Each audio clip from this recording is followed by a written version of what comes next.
ওকে ভাই, ক্লাস শুরু করে দিতে পারেন, রেকর্ড শুরু হয়ে গেছে। আচ্ছা ঠিক আছে। আচ্ছা স্ক্রিন শেয়ার তো ঠিক আছে তাই না, দেখা যেত? হ্যালো। জি ভাইয়া। আচ্ছা আচ্ছা ঠিক আছে, আমি শুরু করি তাহলে। প্রথমে আমার ইন্ট্রোডাকশন দিয়ে দেই। আমার নাম হচ্ছে শাফায়াত আহমেদ আলিফ। আমি একজন বাগ বাউন্টি হান্টার এবং পেনিটেশন টেস্টার। এই যে আমার সোশ্যাল মিডিয়া দেখতে পাচ্ছেন, আমি যদি একটু দেখাই, এটা হচ্ছে আমার লিঙ্কডইন। আমার লিঙ্কডইনে দেখতে পাচ্ছেন নাসার বাগ পেয়েছিলাম। নাসার কি বলে একটা সাবডোমেনে পুরো ডিফেন্স মেরে দিছিলাম নাসায়। এই যে দেখতে পাচ্ছেন, আরো যদি দেখাই আমি, এই যে অনেকগুলা হ্যাকার ওয়ানে বাগ হান্টে আমি ফাইনালিস্ট ছিলাম। তারপর বিভিন্ন ধরনের বাগ পাইছি, এগুলো আপনারা লিঙ্কডইন দেখলেই বুঝতে পারবেন। আমার গিটহাব যদি দেখাই, গিটহাবে আমার কয়েকটা টুলস আছে বাগ বাউন্টি রিলেটেডই, এগুলা আপনারা চাইলে পরবর্তীতে ইউজ করতে পারেন। পরে দেখায় দিব কোনটার কাজ কি, এবং মিডিয়ামে আমার রাইট আপ আছে কিছু, চাইলে দেখতে পারেন। আচ্ছা আচ্ছা, আমি যদি পরবর্তীতে যাই, শুরু করি। আচ্ছা, যেহেতু আমাদের বাগ বাউন্টি রিলেটেড ক্লাস এবং একদম বিগিনার থেকে শুরু হবে, তাই আমরা একদম প্রথম ক্লাসটা একদম বিগিনার ফ্রেন্ডলি হিসেবে রাখছি, একদম শুরু থেকে আর কি। ওয়েব সম্পর্কে একদম শুরু থেকে আমরা শুরু করব। ওয়েব হচ্ছে তিনটা ভাগ থাকে ওয়েবের, একটা ওয়েবের তিনটা ভাগ থাকে। তিনটা ভাগ কি? একটা হচ্ছে ওয়েব পেজ, একটা হচ্ছে ওয়েবসাইট, একটা হচ্ছে ওয়েব অ্যাপ্লিকেশন। আপনারা যে বিভিন্ন ওয়েব পেজ দেখেন না, ওয়েবসাইট বা বিভিন্ন জিনিস, এখন সেই হিসেবে আচ্ছা আমি যদি বলি যে কোনটা ওয়েব পেজ বা কোনটা ওয়েবসাইট বা কোনটা ওয়েব অ্যাপ্লিকেশন, সেটা বলার আগে আমি একটা প্রশ্ন করি যে আপনাদের মধ্যে বলেন তো, গুগল এটা কি? গুগলটা কি ওয়েব পেজ না ওয়েবসাইট না ওয়েব অ্যাপ্লিকেশন? তো বলতে পারবেন? Web application. হ্যাঁ, গুগলটা হচ্ছে ওয়েব অ্যাপ্লিকেশন। কেন গুগল অ্যাপ্লিকেশন সেটা হচ্ছে আচ্ছা সেটাই আসি। যদি যাই, আচ্ছা ওয়েব পেজ জিনিসটা কি? ওয়েব পেজ হচ্ছে একটা সিঙ্গেল পেজ। ইন্টারনেটের বিভিন্ন ধরনের সিঙ্গেল পেজ থাকে, যেমন ধরেন এই যে এই জায়গায় অনেকগুলো পেজ আছে, যেমন হোম একটা পেজ, অ্যাবাউট একটা পেজ, এরকম সিঙ্গেল পেজকে বলা হয় ওয়েব পেজ। আর ওয়েবসাইট হচ্ছে কালেকশন অফ ওয়েব পেজ, অর্থাৎ অনেকগুলো ওয়েব পেজ একসাথে হয়ে যে ওয়েবসাইটটা গঠন হয় একটা ডোমেনের আন্ডারে। বুঝতে পারছেন? অর্থাৎ একটা ডোমেনের আন্ডারে অনেকগুলো পেজ একসাথে হয়ে একটা ওয়েবসাইট গঠন করে, সেটা হচ্ছে ওয়েবসাইট। আর ওয়েব অ্যাপ্লিকেশন কি জিনিস? ওয়েব অ্যাপ্লিকেশন হচ্ছে যেটার এমন একটা ওয়েবসাইট যেটার মধ্যে হচ্ছে আপনার ইউজারের সাথে ইন্টারঅ্যাক্ট করতে পারে, ইন্টারঅ্যাক্ট আছে। বুঝতে পারছেন? ইউজারের সাথে ইন্টারঅ্যাক্ট আছে, অর্থাৎ আপনার ওই ওয়েবসাইটে ইউজার ইনপুট দিতে পারবে, যেমন লগ ইন করতে পারবে, মেসেজ করতে পারবে, এরকম কিছু করতে পারবে, সেটা হচ্ছে ওয়েব অ্যাপ্লিকেশন। যেমন ধরেন আমি যদি দেখাই আমাদের pirates of the dead flag, যদি দেখাই ওয়েবসাইট, এইটা হচ্ছে একটা ওয়েবসাইট। এটা কিন্তু ওয়েব অ্যাপ্লিকেশন বলতে পারবো না আমরা, কারণ এটার মধ্যে কিন্তু ইন্টারঅ্যাকশন করার মতো কিছু নাই। এটা আমাদের লগ ইন ফাংশনালিটি নাই, কিছু নাই। বুঝতে পারছেন? আর এই যে এক একটা এই যে বিভিন্ন জিনিস আছে না, যেমন ব্লগ তো না, অ্যাবাউট দিলাম, অ্যাবাউট এটা হচ্ছে একটা ওয়েব পেজ। অ্যাবাউট একটা পেজ, তারপরে যে আওয়ার টিম এইটা একটা পেজ, এগুলো হলো এক একটা পেজ। এই সবগুলা পেজ একত্রিত হয়ে যে একটা ওয়েবসাইট করে, এটা হচ্ছে একটা ওয়েবসাইট। বুঝতে পারছেন জিনিসটা? আর গুগলে যেহেতু লগ ইন করতে পারবেন বা গুগলের বিভিন্ন ফাংশনালিটি আছে যা ইউজারের সাথে ইন্টারঅ্যাক্ট করে, সেটা হচ্ছে ওয়েব অ্যাপ্লিকেশন। বুঝতে পারছেন জিনিসটা? হ্যালো, একটু আমার সাথে একটু মানে কথা বলেন। জি ভাই, বুঝতে পারছি। জি ভাই। জি ভাই, কথা বলেন। আচ্ছা, এখন সেই হিসেবে এখানে দেখেন একটা এক্সাম্পল দেওয়া আছে। এখন এইটা বলেন তো, এটা কি একটা ওয়েব পেজ না ওয়েবসাইট না ওয়েব অ্যাপ্লিকেশন? একটু ভালো করে দেখে একটু বলবেন যে এই ওয়েবসাইটটা ওয়েবসাইট। কেন ওয়েবসাইট মনে হইলো? ওয়েব অ্যাপ্লিকেশন, লগইন আছে, লগইন করা যাবে। হ্যাঁ হ্যাঁ, এই জায়গায় লগইন ফাংশনালিটি আছে, অর্থাৎ এটা একটা ওয়েব অ্যাপ্লিকেশন। এর যদি লগইন ফাংশনালিটি না থাকতো তাহলে আপনি বলতে পারেন একটা ওয়েবসাইট। যেহেতু লগইন আছে তার মানে ভিতরে আরো ফাংশনালিটি আছে ইউজারের সাথে ইন্টারঅ্যাক্ট করার মতো আর কি, সেজন্য এটা হচ্ছে একটা ওয়েব অ্যাপ্লিকেশন। তাহলে এই বিষয়টা তো ক্লিয়ার হয়েছে, তাই না? তাহলে আমরা পরের দিকে যাই।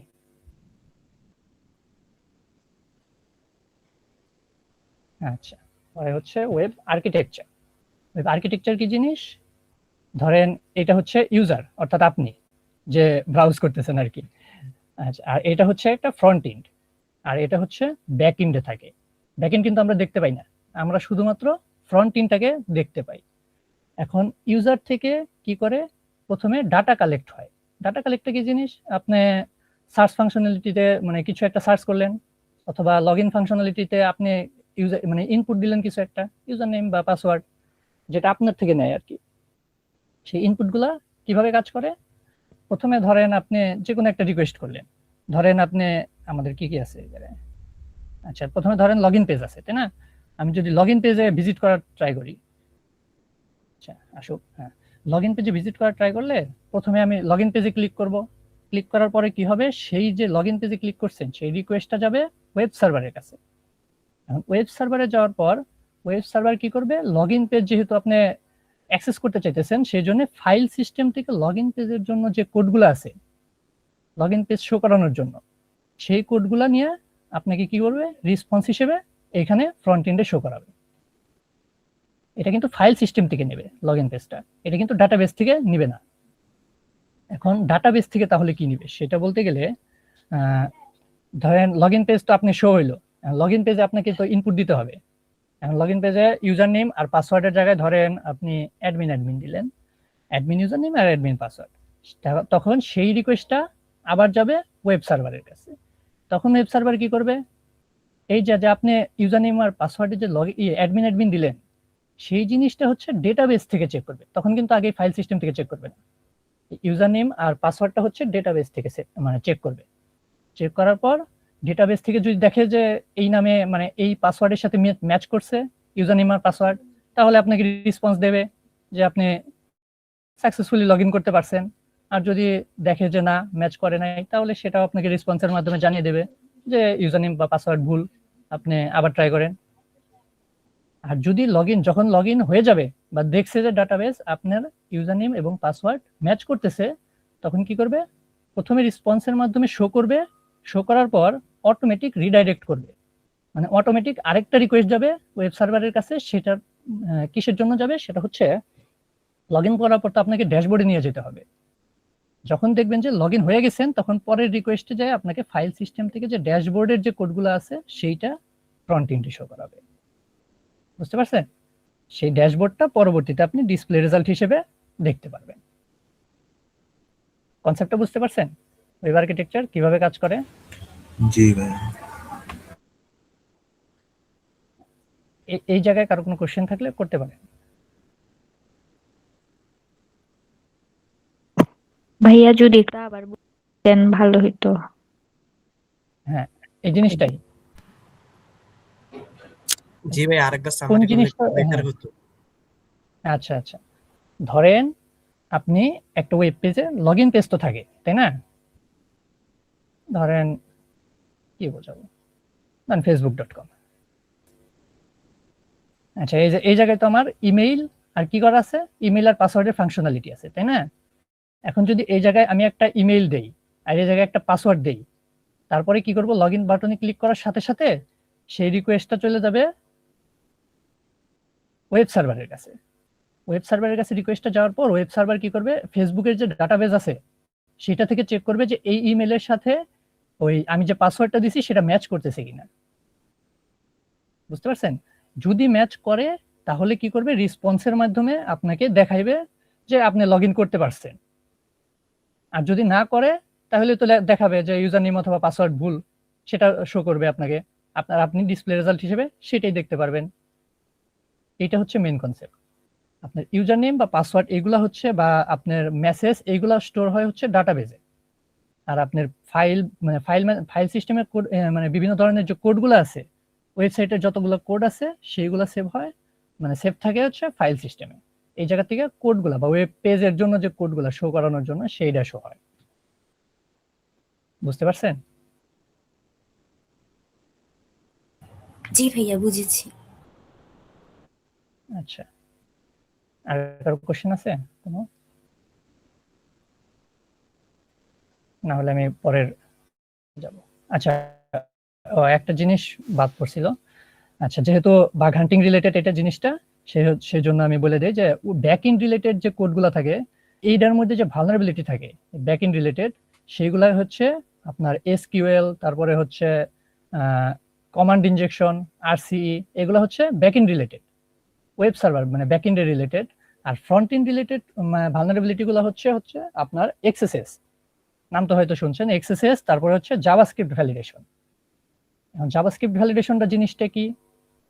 সেটা হচ্ছে ধরেন এমন একটা ওয়েবসাইট আছে যেখানে আপনি লগ ইন করছেন, লগ ইন করার পর আপনার একটা বাটন থাকে, আপনি ধরেন একটা আপনার অ্যাকাউন্টে নির্দিষ্ট একটা পয়েন্ট, ধরেন 10 পয়েন্ট আছে, 10 পয়েন্ট হইলে আপনি এই বাটনে করার মাধ্যমে একটা ফাইল ডাউনলোড করতে পারবেন।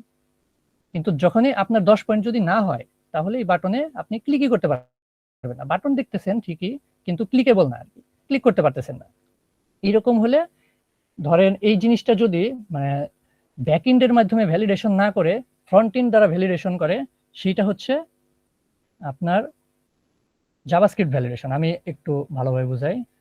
যদি আমাদের সিটিএফ পাইরেটস থেকে যে সিটিএফ হয়েছিল, কেউ কি খেলছিলেন আপনাদের এই জায়গা থেকে? পাইরেটস থেকে একটা সিটিএফ অর্গানাইজ করা হয়েছিল, ওই জায়গায় একটা চ্যালেঞ্জ ছিল।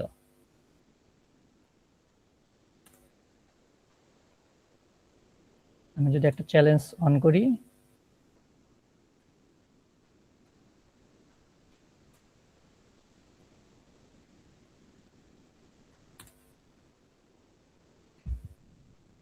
আচ্ছা যদি একটা চ্যালেঞ্জ অন করি তাহলে আপনাদের জাভাস্ক্রিপ্ট ভ্যালিডেশনটা আমি ভালো করে বুঝাই। মানে অ্যাডমিন, পাসওয়ার্ড হচ্ছে অ্যাডমিন, লগ ইন করলাম।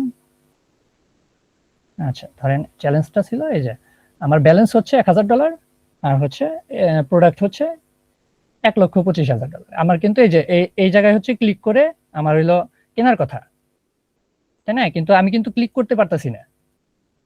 এখন এরকম অনেক ফাংশনালিটি থাকতে পারে ওয়েবসাইটে যে আপনার এত পয়েন্ট হইতে হবে, এই পয়েন্টটা না হলে আপনি এই ফাংশনালিটি মানে ক্লিকই করতে পারবেন না অথবা ডাউনলোড করতে পারবেন না। এখন এই জিনিসটা যদি আমি দেখাই যে ইন্সপেক্ট করি, এই জায়গায় দেখতে পারতেছেন এটা যদি কোডটা হচ্ছে, আমি যদি এডিট এইচটিএমএল করি, এই দেখতে পারতেছেন এই যে ডিজেবল একটা ফাংশন আছে। এই ডিজেবল ফাংশন দ্বারা এই জিনিসটাকে ডিজেবল করে রাখা হয়েছে। এখন এই ডিজেবল যদি আমি কাইটা দেই, আচ্ছা কাইটা দিলাম, এই দেখেন ইনেবল হয়ে গেছে কিন্তু এইটা, এখন কিন্তু ক্লিকেবল। এখন ক্লিক করলে কি হচ্ছে, রিকোয়েস্টে কিন্তু যাইতেছে, তাই না? এখন এরকম যদি হয়ে থাকে যে আপনি ডাউনলোড করতে পারতেছেন, এরকম ভাবে ডিজেবল আছে, এটাকে আপনি ইনেবল করে দিয়ে বা ডিজেবল ফাংশনালিটিকে ওইটাকে রিমুভ করে দিয়ে আপনি যদি দেখতে ক্লিক করতে পারতেছেন এবং ওই ফাইলটা ডাউনলোড করতে পারতেছেন, এটা কিন্তু একটা বাগ। এটা একটা ভালোই বাগ আর কি, মোটামুটি P3 লেভেলের বাগ, P3 বা P4 লেভেলের, P3 P4, হ্যাঁ এরকম একটা বাগ।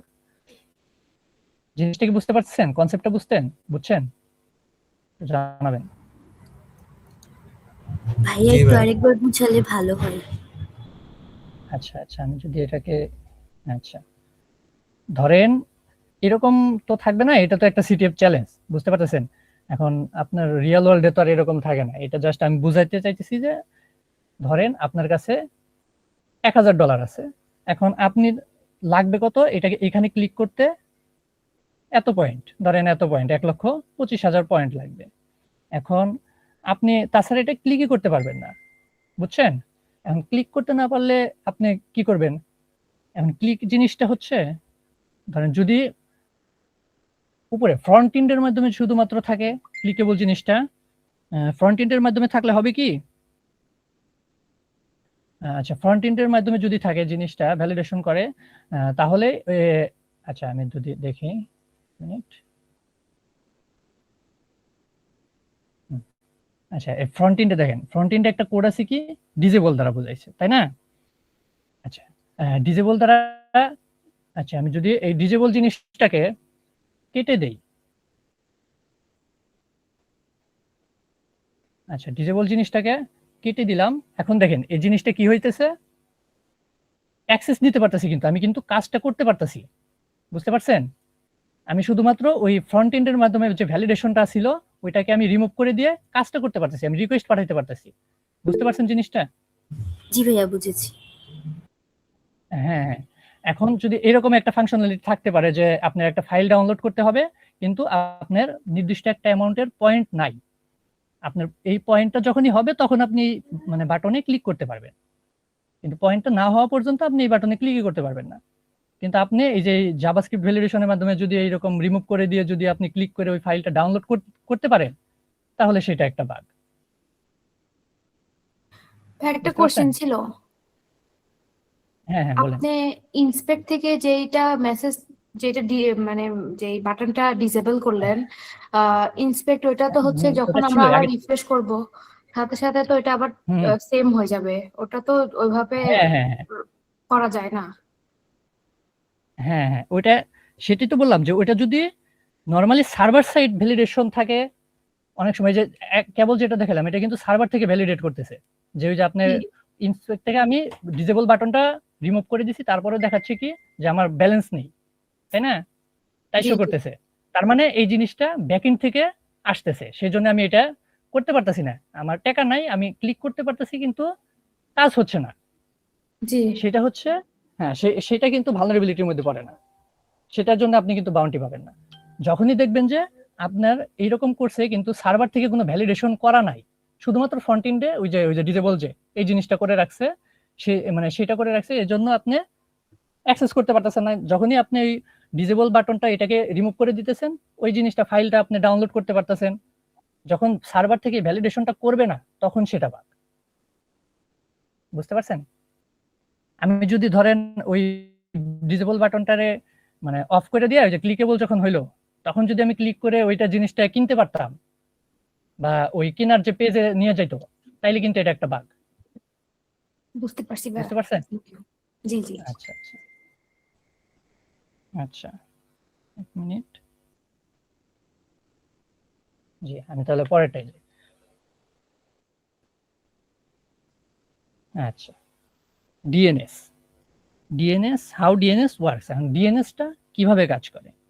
আচ্ছা, ডিএনএস কি? ডিএনএসটা হচ্ছে ডোমেন নেম সিস্টেম। এখন এই জিনিসটা কিভাবে কাজ করে? ডিএনএস হচ্ছে ধরেন আমি একটা ওয়েবসাইট ভিজিট করব, ধরেন binaryshielders.com, এটা ভিজিট করব। এখন আমি কিন্তু সরাসরি binaryshielders.com যে নামটা, এই যে নামের মাধ্যমে কিন্তু আমি সরাসরি ওয়েব সার্ভারের সাথে কানেক্ট হইতে পারবো না, আমাকে অবশ্যই বাইনারি শিল্ডার্সের যে আইপিটা আছে এই আইপির থ্রুতেই ওয়েব সার্ভারের সাথে কানেক্ট হইতে হবে। বুঝতে পারছেন? নামের মাধ্যমে আমরা কোনোভাবেই কোনো ওয়েবসাইটেই কানেক্ট হইতে পারবো না, কিন্তু এই নামটা কি করে আমাদের মনে রাখার জন্য ইজি করে আর কি। এখন ধরেন যদি ডিএনএস সার্ভারটা না থাকতো, তাহলে আপনার কি করতে হইতো? তাহলে হচ্ছে আপনার বিভিন্ন ধরেন ফেসবুক, ইউটিউব, গুগল, বিভিন্ন ওয়েবসাইট আছে না, এগুলার আলাদা আলাদা আইপি আপনার মনে রাখতে হইতো। ফেসবুকের আলাদা আইপি যেরকম আইপি, বা ইউটিউবের আলাদা আইপি, ফেসবুকের আলাদা আইপি, এরকম আইপি মনে রাখতে হইতো। কারণ আইপি মনে রাখা তো সম্ভব না। সম্ভব কি?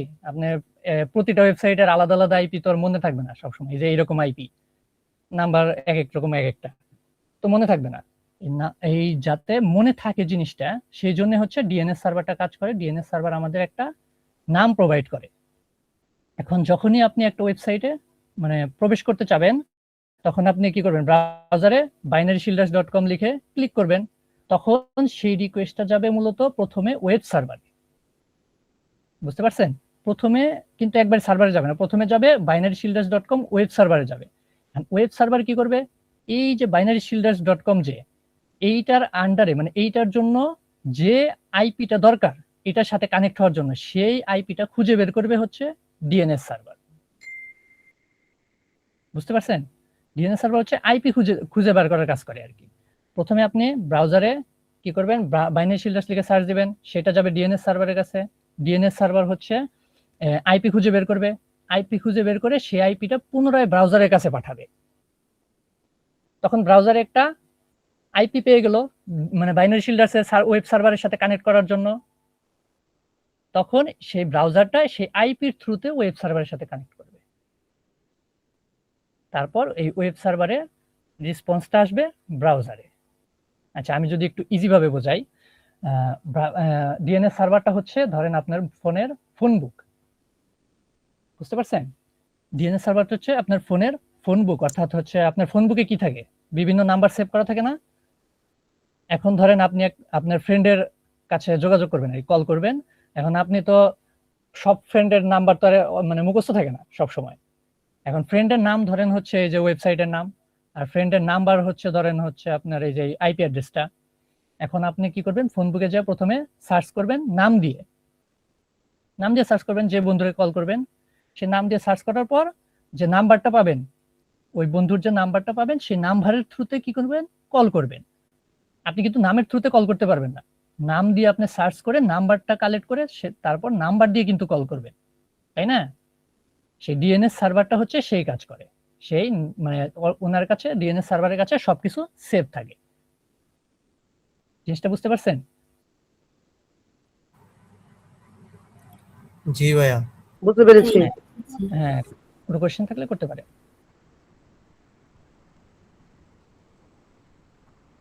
এই রিলেটেড কোনো কোশ্চেন থাকলে করতে পারেন,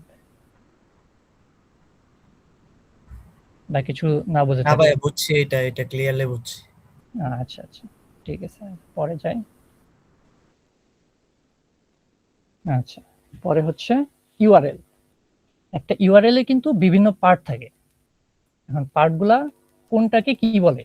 আচ্ছা দেখেন, প্রথমে আছে এইচটিটিপিএস, এইটুকু হচ্ছে প্রোটোকল। প্রোটোকলটা কি জিনিস? এইচটিটিপি প্রোটোকল কিন্তু দুই ধরনের থাকে, একটা হচ্ছে এইচটিটিপি, একটা হচ্ছে এইচটিটিপিএস। বুঝতে পারছেন? এইচটিটিপি হচ্ছে কি হাইপার টেক্সট ট্রান্সফার প্রোটোকল, আর এইচটিটিপিএস টা হচ্ছে সিকিউরড আর কি। ওই hyper text transfer protocol secured. এখন এই এসটা কখন কাজে লাগে? এখন ধরেন এই এসটা মূলত আপনার man in the middle attack আছে না, শুনছেন তো, হয়তো নাম শুনছেন। এই ম্যান ইন দ্য মিডল অ্যাটাকটার প্রতিরোধ করার জন্য এইচটিটিপিএস অর্থাৎ সিকিউর কানেকশনটা দরকার। এখন এটা যদি উদাহরণ দিয়ে বুঝাইতে যাই, ধরেন আপনি একটা রেস্টুরেন্টে আছেন, রেস্টুরেন্টে আপনি সহ তো মানে ফ্রি ওয়াইফাই থাকে, রেস্টুরেন্ট বিভিন্ন রেস্টুরেন্ট আছে ফ্রি ওয়াইফাই।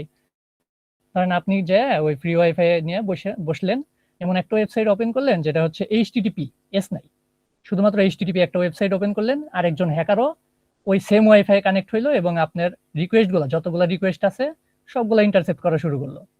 এখন আপনি এইচটিটিপি যে ওয়েবসাইটে প্রবেশ করলেন, এস নাই কিন্তু ওইটাই সিকিউর না, ওইটাই মানে প্রবেশ করে আপনি ইউজার নেম পাসওয়ার্ড দিয়ে লগ ইন করলেন কোনো একটা জায়গায়। এখন হ্যাকার কিন্তু চাইলেই আপনার যে ইউজার নেম আর পাসওয়ার্ডটা দিয়ে লগ ইন করছেন সেটা কিন্তু প্লেন টেক্সটে দেখতে পারবে। বুঝতে পারছেন?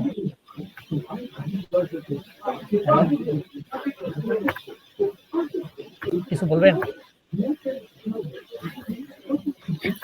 আচ্ছা, আপনার মাইকটা মিউট করলে ভালো হয়। আচ্ছা ঠিক আছে, আমি শুরু করি। কই জন্য ছিলাম? আচ্ছা, এইচটিটিপিএস। আচ্ছা, কোনো হ্যাকার যদি চায় তাহলে কিন্তু আপনার যে এইচটিটিপি সিকিউর না, সিকিউর কানেকশন ছাড়া যে এইচটিটিপি ওয়েবসাইটে আপনি ছিলেন, সেই ওয়েবসাইটে যে ইনপুট করছেন অ্যাডমিন এবং পাসওয়ার্ড দিয়ে বা যে যাই করুন, সেটা কিন্তু প্লেন টেক্সটে দেখতে পারবে। প্লেন টেক্সটে দেখা কিন্তু এটা একটা নিরাপত্তা বিষয়ক না। এখন যদি এইচটিটিপিএস থাকে কোনো একটা ওয়েবসাইটে, তাহলে কি হবে? তাহলে হবে ওই যে আপনার যে ইউজার নেম আর পাসওয়ার্ড যা দিলেন সেটা কিন্তু এনক্রিপ্টেড ওয়েতে যাবে, অর্থাৎ হ্যাকার কিন্তু রিকোয়েস্ট দেখতে পারবে কিন্তু বুঝতে পারবে না যে কি পাঠাইছেন, ইউজার নেমে কি পাসওয়ার্ডে কি, সেগুলা এনক্রিপ্ট হয়ে যাবে। এই জন্য হচ্ছে এইচটিটিপিএস টা গুরুত্বপূর্ণ, এই ম্যান ইন দ্য মিডল অ্যাটাকটারে প্রতিরোধ করে। বুঝতে পারছেন? ভাই একটা কোশ্চেন তারপরে ছিল। আসি হলো, হ্যাঁ জি, আমরা যখন মানে পাবলিক কোনো ওয়াইফাই তে লগ ইন করি, অনেক সময় তো আমাদের লগ ইন ইনফরমেশন অলরেডি করাই থাকে, তো সেই ক্ষেত্রেও কি ওরা পাসওয়ার্ড দেখতে পারবে হ্যাকাররা? হ্যাঁ হ্যাঁ হ্যাঁ। ওকে ভাই। কিসের পাসওয়ার্ড বুঝিনি?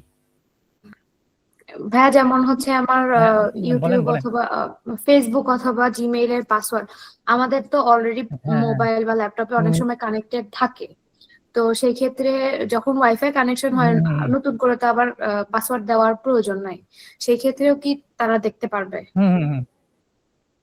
না না, সেক্ষেত্রে দেখতে পারবে না, তারা শুধুমাত্র রিকোয়েস্ট দেখতে পারবে। কিন্তু এইচটিটিপি এই দেখেন ফেসবুক কি আছে, ফেসবুক কিন্তু এইচটিটিপিএস দেওয়া সিকিউরড, কিন্তু বুঝছেন, জি কানেকশন ইজ সিকিউরড, বুঝতে পারছেন? জি যেহেতু জি। এইটা এই যে এইচটিটিপিএস দেখছেন, এইচটিটিপিএস থাকলে কি হয়, রিকোয়েস্ট গুলা যতগুলো রিকোয়েস্ট যাবে আপনি ফেসবুকে যে মানে যে রিকোয়েস্ট করবেন, যে ওয়েব পেজে যাবেন, সবগুলাই এনক্রিপ্টেড হইতে যাবে। হ্যাকার দেখতে পারবে রিকোয়েস্ট, কিন্তু কিছু বুঝতে পারবে না যে কি পাঠাইছেন বা কি গেল, লেখাগুলো বুঝতে পারবে না, বুঝতে পারছেন? সবগুলো এনক্রিপ্টেড হইতে যাবে, কিছু বুঝতে পারবে না, ওকে ভাইয়া। এইটাই। আচ্ছা, তারপরে হচ্ছে সাবডোমেন। ভাইয়া আচ্ছা, আর একটা সাবডোমেনটা কোয়েশ্চেন ছিল। একটু জি জি। আর যদি আমরা কানেক্ট থাকা অবস্থায় কোনো কিছু লগ ইন করতে যাই তখন কি দেখতে পারবে? এখন ওই যে ওয়েবসাইটটা যদি এইচটিটিপিএস এর আন্ডারে হয় তাহলে বুঝবে না, সব এনক্রিপ্টেড হইতে যাবে। আর যদি শুধু এইচটিটিপির আন্ডারে হয় তাহলে দেখতে পারবে, যদি হ্যাকার চায়, বুঝতে পারছেন? এইচটিটিপিএস আছে আচ্ছা, যেগুলা, এগুলো তো যতগুলো ওয়েবসাইটে, ওইগুলা দেখতে পার, ওইগুলা বুঝতে পারবে না। আইএসপিরাও তো অনেক সময় দেখতে পারে, তাইলে? হ্যাঁ, আইএসপি অনেক সময় না, আপনি যত যা করতেছেন আপনার ওয়াইফাই দিয়ে সব কিন্তু আইএসপির কাছে লগ হইতেছে, লগের মধ্যে সেভ হইতেছে, বুঝতে পারছেন? এখন তো এই যে পুলিশরা, বাংলাদেশের পুলিশরা যে আছে, এগুলা যে ধরে বিভিন্ন ধরনের ক্রাইমের জন্য যে ধরে, তারা কিন্তু সর্বপ্রথম আইএসপি লক চেক করে, বুঝতে পারছেন? কোন একটা আইপি পাইলে, ধরেন আপনার একটা আইপি পাইলো কোন একটা ক্রাইমের থ্রুতে, তখন ওই আইপিটা কোন আইএসপির আন্ডারে পড়ে সেটা খুঁজে বের করবে। তারপর ওই আইএসপি তে যায় এই আপনার জাইপির সেটা লগ বের করবে, যে আপনি কোন কোন ওয়েবসাইটে ভিজিট করছেন, কি কি করতেছেন, লগ গুলা দেখবে তারা, সব লগ সেভ হয়, তাইলে কি আমাদের পাসওয়ার্ডও সেভ বুঝতে হবে? পারছেন? না না, পাসওয়ার্ড তো সেভ হবে না, ওই যে বললাম এইচটিটিপিএস আছে যেগুলাই, ওগুলা এনক্রিপ্টেড হইতে যাবে। সেভ হলেও ওইগুলা কি এনক্রিপ্ট থাকবে, ওইগুলা কেউ বুঝতে পারবে না, ডিক্রিপ্ট করতে পারবে না। ভাই ইনকগনিটো মোডের তাহলে কাজ কি? ইনকগনিটো শুধুমাত্র আপনার, ইনকগনিটো যদি অন করি, এই যে ইনকগনিটো, তাহলে আপনার যে এখন যে ওয়েবসাইট গুলো আমি ভিজিট করবো সেগুলো আপনার এই যে ব্রাউজারে সেভ হবে না, ব্রাউজারে যে হিস্টোরিতে সেভ হয় না, হিস্টোরিতে বা এই যে বিভিন্ন কুকি সেভ হয়, যে এই কুকি গুলো সেভ হবে না, জাস্ট এই যে browser history, cookie and site, কিন্তু আপনার আইএসপি কিন্তু ঠিকই দেখতে পারবে জিনিসগুলা। আপনি এই জায়গা দিয়েও যা ভিজিট করবেন ইনকগনিটোতে, আবার মেইন মানে ব্রাউজার দিয়েও যা ভিজিট করবেন সব কিন্তু আপনার আইএসপি তে সেভ হবে, ওরা চাইলে কিন্তু দেখতে পারবে যে আপনি এই ওয়েবসাইটে প্রবেশ করছিলেন, বুঝতে পারছেন? ভাইয়া, জি ভাই। হ্যালো ভাইয়া, হ্যাঁ হ্যাঁ। আমার একটা কথা ছিল যে তাহলে মনে করেন ভিপিএন বা প্রক্সি সার্ভার ইউজ করলে তো বুঝতে পারবে। না না, এই জায়গায় হলো কথা, ভিপিএন যখন ইউজ করবেন তখন কিন্তু আপনার আইএসপিরা সবগুলা কানেকশনই কিন্তু ভিপিএন এর থ্রুতে যাবে, তখন কিন্তু আর আপনার আইএসপির থ্রুতে যাবে না, তখন বুঝতে পারবে না যে রিকোয়েস্টটা কোন জায়গা থেকে আসলো বা আপনি কোন ওয়েবসাইটে প্রবেশ করছেন, বুঝতে পারছেন? ধরেন আপনি ফেসবুকে ভিজিট করলেন, আপনার আইএসপির কাছে লগের মধ্যে যাবে কি যে কয়টা 10:23 আমি হচ্ছে ওয়েবসাইটে মানে ফেসবুকে প্রবেশ করছি, বুঝতে পারছেন? কিন্তু যখন আমি এটা ভিপিএন অন করে করব, তখন ওই ভিপিএন থেকে রিকোয়েস্ট যাবে, ভিপিএন থেকে যে কোনো একটা রিকোয়েস্ট যাবে, কিন্তু facebook.com এ যে আমি প্রবেশ করছি সেটা ওরা বুঝতে পারবে না। মানে ভিপিএনটা ভিপিএন করে দেখতে কি, পারবে এই কিন্তু ফেসবুক আমি যে ওয়েবসাইটে প্রবেশ করছি সেটা হাইড করে দেয়। তাহলে হুম হুম। ভিপিএন শুধু দেখতে পারবে কিন্তু আমি কোথায় কোথায় যাচ্ছি সেটা সেটা দেখতে পাবে না। না না না, সেটা দেখতে পারবে না। আপনি ভিপিএন অন করে ফেসবুকে যান বা অন্য যে ওয়েবসাইটে প্রবেশ করেন সেটা আপনার আইএসপি দেখতে পারবেন না।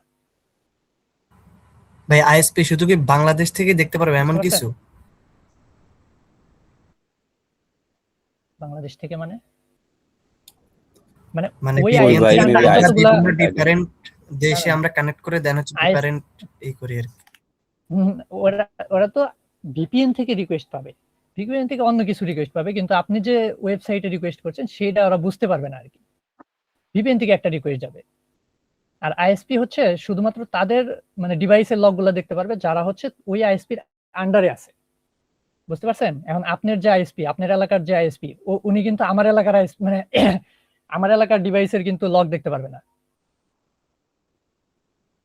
বুঝতে পারছেন? ওই এলাকার মানে মধ্যে হচ্ছে যেগুলো এরিয়া ভিত্তিক, ডিভাইস আছে, হ্যাঁ হ্যাঁ হ্যাঁ মানে হচ্ছে এরিয়া ভিত্তিক আর কি। হ্যাঁ হ্যাঁ এরিয়া ভিত্তিক, এরিয়া ভিত্তিক। আপনার আচ্ছা ভাই। আইএসপির নাম যেটা, আপনার সেই আইএসপির আন্ডারে যতগুলা ডিভাইস আছে, ওই আইএসপির আন্ডারে যতগুলা ছড়িয়ে দিছে না, ওই ডিভাইসগুলোর ইনফরমেশন গুলো শুধু দেখতে পারবে, বাইরের গুলো ওরা দেখতে পারবে না। বুঝতে পারছেন? জি ভাই। আচ্ছা, তাহলে আমি একটু পরেরটায় যাই। পরেরটা হচ্ছে সাবডোমেন, তাই না? সাবডোমেনটা একটু পরে আসি, আগে মেইন ডোমেনে আসি। জি জি আমি দেখতে পারবো না। না না, আপনার কাছে তো আর অ্যাক্সেস নাই, আপনার কাছে তো আর আইএসপির অ্যাক্সেস নাই। আপনি Access দেখতে থাকলে আপনিও পারবেন দেখতে আইএসপি সার্ভার হ্যাক করে ভাই। হ্যাঁ, আইএসপি সার্ভার হ্যাক করে দেখতে পারবেন। আচ্ছা, আমি মেইন ডোমেনে যাই আগে। আচ্ছা, তারপর সাব ডোমেনে আসি। মেইন ডোমেন কি জিনিস? এই যে ডোমেন হচ্ছে, এই যে ধরেন গুগল, ডোমেন হচ্ছে একটা নাম। আপনার যে কোনো একটা কোম্পানি বা যে কোনো একটা প্রতিষ্ঠানের নাম হচ্ছে ডোমেন। যেমন এই যে ধরেন গুগল, গুগল হচ্ছে একটা ডোমেন, এই নাসা হচ্ছে একটা ডোমেন, এই pirates of the date flag এর মাঝখানে যেটা আছে এটা হচ্ছে একটা ডোমেন। আর সাব ডোমেন হচ্ছে এই ডোমেনের আন্ডারে থাকে। যেমন এখানে গুগল আছে, গুগলের আন্ডারে কি আছে? জিমেইল আছে, এই জিমেইলটা হচ্ছে সাব ডোমেন। আবার নাসা, নাসার আন্ডারে কি? অ্যাডমিন আছে, তার মানে এই অ্যাডমিনটা হচ্ছে নাসার সাব ডোমেন। বুঝতে পারছেন? সাব ডোমেনটা হচ্ছে ওই ডোমেনের আন্ডারে থাকে। আবার এই যে সিটিএফ, এর পাইরেটস অফ দ্য ডেট ফ্ল্যাগের সাব ডোমেন হচ্ছে সিটিএফ। এইটা হচ্ছে সাব ডোমেন আর এটা হচ্ছে ডোমেন। আই থিঙ্ক বুঝতে পারছেন, এটা তো সহজ জিনিস। আচ্ছা, তারপরে যাই। তারপরে হচ্ছে ডট কম। ডট কম জিনিসটা কি? ডট কম হচ্ছে top level domain. Top level domain কিন্তু অনেক কিছু থাকতে পারে, যেমন ডট কম, ডট নেট, তারপরে হচ্ছে ডট জিওভি, গভর্নমেন্টের ক্ষেত্রে ডট জিওভি, তারপর হচ্ছে মিলিটারি ওয়েবসাইট গুলার ক্ষেত্রে দেখবেন আপনার ডট এমআইএল, এমআইএল থাকে, অর্গানাইজেশনের ক্ষেত্রে ডট ওআরজি। এগুলা হচ্ছে টপ লেভেল ডোমেন। বুঝতে পারছেন? সাব ডোমেন, ডোমেন, তারপরে হচ্ছে টপ লেভেল, এগুলো হচ্ছে একটা স্ট্রাকচার। আচ্ছা, তারপর যে হচ্ছে পাথ। এই ডোমেনের পরে দেখেন স্ল্যাশ দিয়ে যে অনেক কিছু থাকে না, অনেক সময় ডোমেনের বিভিন্ন পেজে প্রবেশ করলে দেখবেন স্ল্যাশ দিয়ে বিভিন্ন কিছু থাকে, এটা হচ্ছে পাথ। যেমন এইখানে কি দিছে কি? Running shoes for man. Running shoes for man একটা পেজ আছে, হয়তো সেই পেজের মধ্যে প্রবেশ করছে, সেই জন্য সেটা প্রবেশ মানে দেখাইছে কি এই পাথটা দেখাইছে আর কি, মানে এটা হচ্ছে একটা পাথ। আর এই পাথের আন্ডারে যেটা থাকবে সেটা হচ্ছে প্যারামিটার। বুঝতে পারছেন? এই পাথটার আন্ডারে হচ্ছে প্যারামিটার। প্যারামিটারটা কি জিনিস? ধরেন রানিং শুজ ফর ম্যান, এটা আপনি সার্চ, এখানে তো অনেকগুলো শুজ দেখাবে, মানে জুতা দেখাবে, তাই না? কিন্তু আপনার তো সবগুলো জুতার দরকার নাই, আপনার দরকার হচ্ছে ব্ল্যাক কালারের জুতা, তাও আবার নিউয়েস্ট, নতুন সিরিয়ালে। এখন যে আপনি এই পেজ থেকে কিছু একটা ফিল্টার করলেন, এই ফিল্টারটা হচ্ছে প্যারামিটার দ্বারা করে থাকে মূলত। এখন এই পেজের আন্ডারে যে প্যারামিটার, এই প্যারামিটারটা হচ্ছে কালার। এই যে কোশ্চেন মার্ক দিয়ে যে কালার লেখা, এটা হচ্ছে একটা প্যারামিটার। আর সমান সমান দিয়ে যে ব্ল্যাক দেওয়া, এই ব্ল্যাকটা হচ্ছে এই যে কালার প্যারামিটারের ভ্যালু।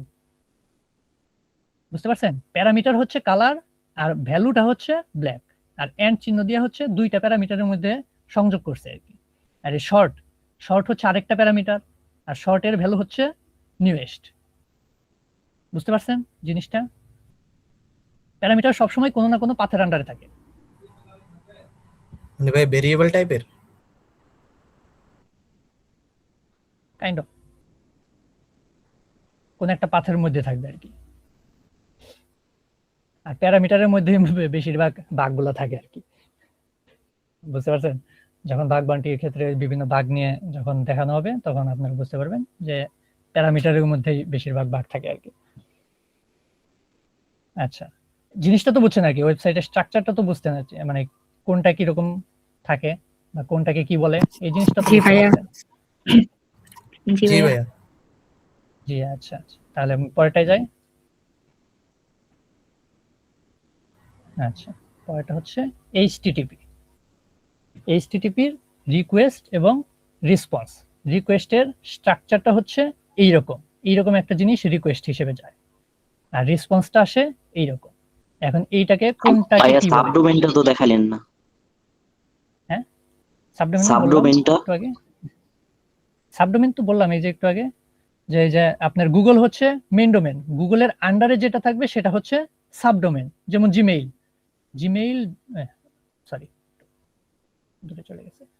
আচ্ছা, গুগলের আন্ডারে আছে জিমেইল, এই জিমেইলটা কিন্তু সাবডোমেন, অর্থাৎ এটা কিন্তু গুগলের আন্ডারে আছে। বুঝতে পারছেন? এটা কিন্তু ডাইরেক্ট না, আপনার গুগলের আন্ডারে আছে দেখে এটা একটা সাবডোমেন। যেগুলো এই যে নাসার সাবডোমেন কি, admin.nasa.gov, এটা হচ্ছে সাবডোমেন। এই অ্যাডমিনটা সামনে, এই মেইন ডোমেনের আগে যা থাকবে সেটা হচ্ছে সাবডোমেন। বুঝতে পারছেন? তাইলে ভাই আমরা জি ভাইয়া, জি ইউজ ভাইয়া। করতেছি, মিটটা হচ্ছে তাহলে আমাদের সাবডোমেইন। হ্যাঁ হ্যাঁ হ্যাঁ হ্যাঁ, আমরা যে মিট ইউজ করতেছি, এই যে মিটটা কিন্তু গুগলেরই সাবডোমেন। বুঝতে পারতেছেন? মিটটা হচ্ছে গুগলের আন্ডারে আছে, সেজন্য এটা হচ্ছে গুগলের সাবডোমেন। আরে এই যে এইটুকু কি বলেন তো? পাথ। এইটুকু হচ্ছে পাথ। হ্যাঁ, এটা হচ্ছে পাথ। তাহলে মেইন ডোমেইনের বুঝতে পারছেন? ওইটুকু হচ্ছে সাবডোমেইন। হ্যাঁ হ্যাঁ হ্যাঁ, আচ্ছা ঠিক আছে। আচ্ছা, এটা হচ্ছে এইচটিটিপি রেসপন্স এবং রিকোয়েস্ট স্ট্রাকচারটা। আচ্ছা, প্রথমে আসে কি রিকোয়েস্টের মধ্যে গেট রিকোয়েস্ট। এখন গেট রিকোয়েস্ট কি? এটা হচ্ছে এইচটিটিপি মেথড। এরকম কিন্তু গেটের মতো অনেকগুলো মেথড আছে, গেট, পোস্ট, তারপরে এগুলো আমরা এই যে পরবর্তী পেজে দেখতে পারবো। আচ্ছা, তারপরে কি আছে? গেটটা আপাতত বাদ রাখলাম, গেটের কাজটা আমরা পরবর্তীতে দেখতে পারবো। আচ্ছা, তারপরে আছে লগইন.পিএইচপি, মানে কোন পাথটায় আমরা ভিজিট করতে চাইতেছি সেটা থাকবে এই যে এখানে, অর্থাৎ লগইন.পিএইচপি তে আমরা ভিজিট করতে চাইতেছি, তাই এটা এখানে শো করতেছে। আচ্ছা, তারপরের জিনিসটা হচ্ছে এইচটিটিপি 1.1। এই 1.1টা হচ্ছে ভার্সন, মানে এইচটিটিপির কোন ভার্সনটা ইউজ করা হইতেছে সেটাই জায়গায় থাকবে। বুঝতে পারছেন? 1.1 এর জায়গায় 2 থাকতে পারে, তার মানে এইচটিটিপি 2 ভার্সনটা ইউজ হইতেছে, এটা হচ্ছে এইচটিটিপির ভার্সন। আর হোস্ট হচ্ছে টার্গেট সার্ভার, মানে আপনি যে ডোমেইনে প্রবেশ করতে চাইতেছেন আর কি। ধরেন google.com এর login.php তে যদি ভিজিট করতে চান তাহলে google.com থাকবে এই জায়গায়, যে ডোমেইন থাকবে সেই ডোমেইনটা থাকবে আর কি এই জায়গায়। আচ্ছা, ইউজার এজেন্ট হচ্ছে আপনার ব্রাউজারের ইনফরমেশন, কোন ব্রাউজার দিয়ে ওই ওয়েবসাইটে প্রবেশ করার চেষ্টা করতেছেন সেটা হচ্ছে ইউজার এজেন্ট। বুঝতে পারছেন? এখন আপনি যদি মজিলা ফায়ারফক্স দিয়ে মানে কোনো একটা ওয়েবসাইটে প্রবেশ করেন তাহলে তার ইউজার এজেন্ট হবে মজিলা ফায়ারফক্স। আর এই যে পরের অংশে থাকবে কি, তার হচ্ছে মজিলা ফায়ারফক্সের ভার্সনটা, কোন ভার্সনের আপনি মজিলা ফায়ারফক্স ইউজ করতেছেন সেইটা। ইউজার এজেন্টের কাজই হলো আপনার মানে ব্রাউজারের যে ইনফরমেশন গুলো আছে, ব্রাউজার বা সফটওয়্যার ভার্সনের যে ইনফরমেশন গুলো আছে সেইটা নিয়ে যাওয়া। আচ্ছা, তারপরে আসি কুকি ভ্যালু কি জিনিস? কুকি হচ্ছে একটা টোকেনের মতো। ধরেন আপনি যদি ধরেন কুকি ভ্যালুটা না থাকতো তাহলে কি হতো? ধরেন আপনি ফেসবুকে প্রবেশ করলেন, ফেসবুকের থেকে আপনি লগইন করলেন, প্রথমে লগইন করার পর কিসে দেয়? হোম পেজে দেয়। হোম পেজের থেকে আপনি আপনার প্রোফাইলে গেলেন, প্রোফাইলে গেলে কিন্তু আরেকটা রিকোয়েস্ট দেয় না প্রোফাইলে যাওয়ার জন্য? ওই রিকোয়েস্টের জন্য আরেকবার আপনাকে লগইন করতে হইতো যদি কুকি ভ্যালুটা না থাকতো। আর প্রোফাইল থেকে ফ্রেন্ড রিকোয়েস্ট অপশনে গেলেন, সেই জন্য আবার লগইন করতে হইতো আপনাকে। লগইন করার যে একটা ঝামেলা, এইটাকে দূর করার জন্যই মূলত কুকি একটা টোকেন হিসেবে কাজ করে। যখন প্রথমবার আপনি ফেসবুকে ধরেন লগইন করলেন, তখন ফেসবুকের সার্ভার থেকে একটা কুকি ভ্যালু সেট করবে আপনাকে, সেই টোকেন হিসেবে সেইটা আপনার ব্রাউজারকে পাঠানো হবে। ব্রাউজার কি করবে? সেই ভ্যালুটাকে সেভ করে রাখবে, যাতে প্রতিবার যে আপনি লগইন করার পর প্রতিবার যে রিকোয়েস্ট করতেছেন ফেসবুকের বিভিন্ন পেজে, ওই রিকোয়েস্ট করার সময় এই সেম কুকি ভ্যালুটা ইউজ করবে ব্রাউজার, যাতে আপনাকে বারবার প্রতিটা পেজে লগইন করতে না হয়। বুঝতে পারছেন? কুকি ভ্যালুটা এটা একটা টোকেন হিসেবে কাজ করে, যাতে আপনি বারবার লগইন করতে না হয়। লগ ইন করার ঝামেলাটাকে দূর করে দেয় আর কি। আই থিঙ্ক বুঝতে পারছেন। ভাই তাহলে পাস কিউ কি একটা হচ্ছে কুকি বা টোকেন? কি কি জিনিস? মানে হচ্ছে আমরা যে মোবাইল থেকে বা সিকিউরিটি পাস কি? হ্যাঁ হ্যাঁ পাস কি বাই ফিঙ্গারপ্রিন্ট অথবা ফেস Security- লক এগুলা। ও, আচ্ছা, ফিঙ্গারপ্রিন্ট এগুলা কিন্তু আলাদা বিষয়। এগুলো কিন্তু কুকির আন্ডারে থাকে না, এগুলো কিন্তু আপনার ওই ফোনের মধ্যে সেভ থাকে। এগুলা হচ্ছে ওয়েবসাইটের ভিত্তিতে, কিন্তু এটা অন্যরকম জিনিস। এটা কিন্তু ওয়েবসাইটের ওয়েবসাইট ক্ষেত্রে থেকেও তো অথেন্টিকেশন মানে ফোনের মধ্যে আসে মেসেজ যে হচ্ছে ওইভাবে আমরা মানে লগ ইন করতে পারি ওয়েবসাইটেও, ওয়েবসাইট থেকে। ওয়েবসাইট থেকেও যে লগ ইন করতে পারেন সেটা কিন্তু আপনার ফোনের মধ্যে স্টোর হয়। ওইটাও এক ধরনের কুকি বলতে পারেন। যে ওই যে বিভিন্ন ব্যাংকিং অ্যাপ আছে না, বিকাশ যেমন, ধরেন ওই যে বিকাশে পিন না দিয়ে আপনি ফিঙ্গারপ্রিন্ট দিয়ে লগ ইন করতে পারতেছেন। জি এই যে জি প্রথমবার যে আপনি বিকাশ অ্যাপে যখন ফিঙ্গারপ্রিন্টটা সেট করবেন, তখন কি প্রথমে একবার নেয় না, আপনার ফিঙ্গারপ্রিন্টটা নেয়, স্ক্যান করতে হয়। জি ওই ফিঙ্গারপ্রিন্টে স্ক্যান করলে ফিঙ্গারপ্রিন্টে যে ডাটাগুলো আছে ওগুলো কিন্তু আপনার ফোনের মধ্যে স্টোর হয়। পরবর্তীতে যখন আপনি ওই ফিঙ্গারপ্রিন্ট দিবেন তখন ওই যে আগের ডাটার সাথে ম্যাচ করবে। যদি দেখে যে ম্যাচ হয়েছে তাহলে ওই যে ভিতরে ঢুকিয়ে নিয়ে যাবে অ্যাপের মধ্যে। আর যদি দেখে যে না ম্যাচ হয় নাই, তাহলে হয় নাই, আপনাকে নিবে না। বুঝতে পারছেন? এই সিস্টেমটাই হচ্ছে এই ওয়েবসাইটের ক্ষেত্রেও কাজ করে। ওয়েবসাইটের ক্ষেত্রে সার্ভার থেকে দেয়। আপনি ফেসবুকে প্রবেশ করলেন, ফেসবুক থেকে একটা কুকি ভ্যালু সেট করে দেবে আপনার ব্রাউজারের কাছে, আবার আপনার যে কোনো ওয়েবসাইটে এরকম। বুঝতে পারছেন? জি ভাইয়া। আচ্ছা আচ্ছা, তারপরে রেসপন্সে যাই। আচ্ছা, রেসপন্সে আসে কি, এই রিকোয়েস্টটা সেন্ড করার পর রেসপন্সটা আসবে এইরকম।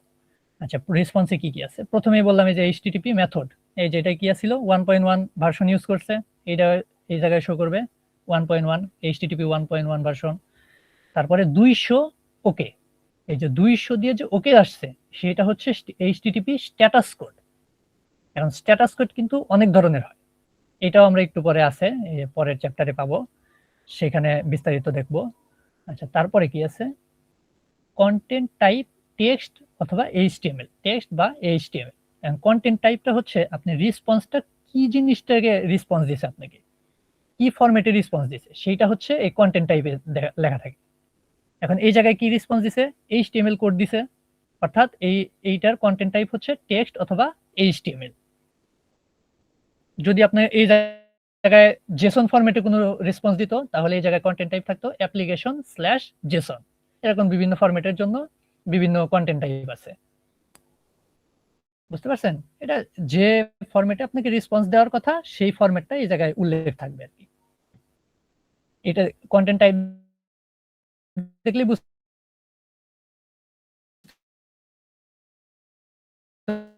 পারবেন যে পুরো ইনপুটটা কোন ফরম্যাটে আছে।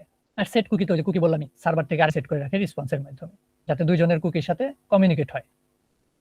বুঝতে পারছেন স্ট্রাকচারটা?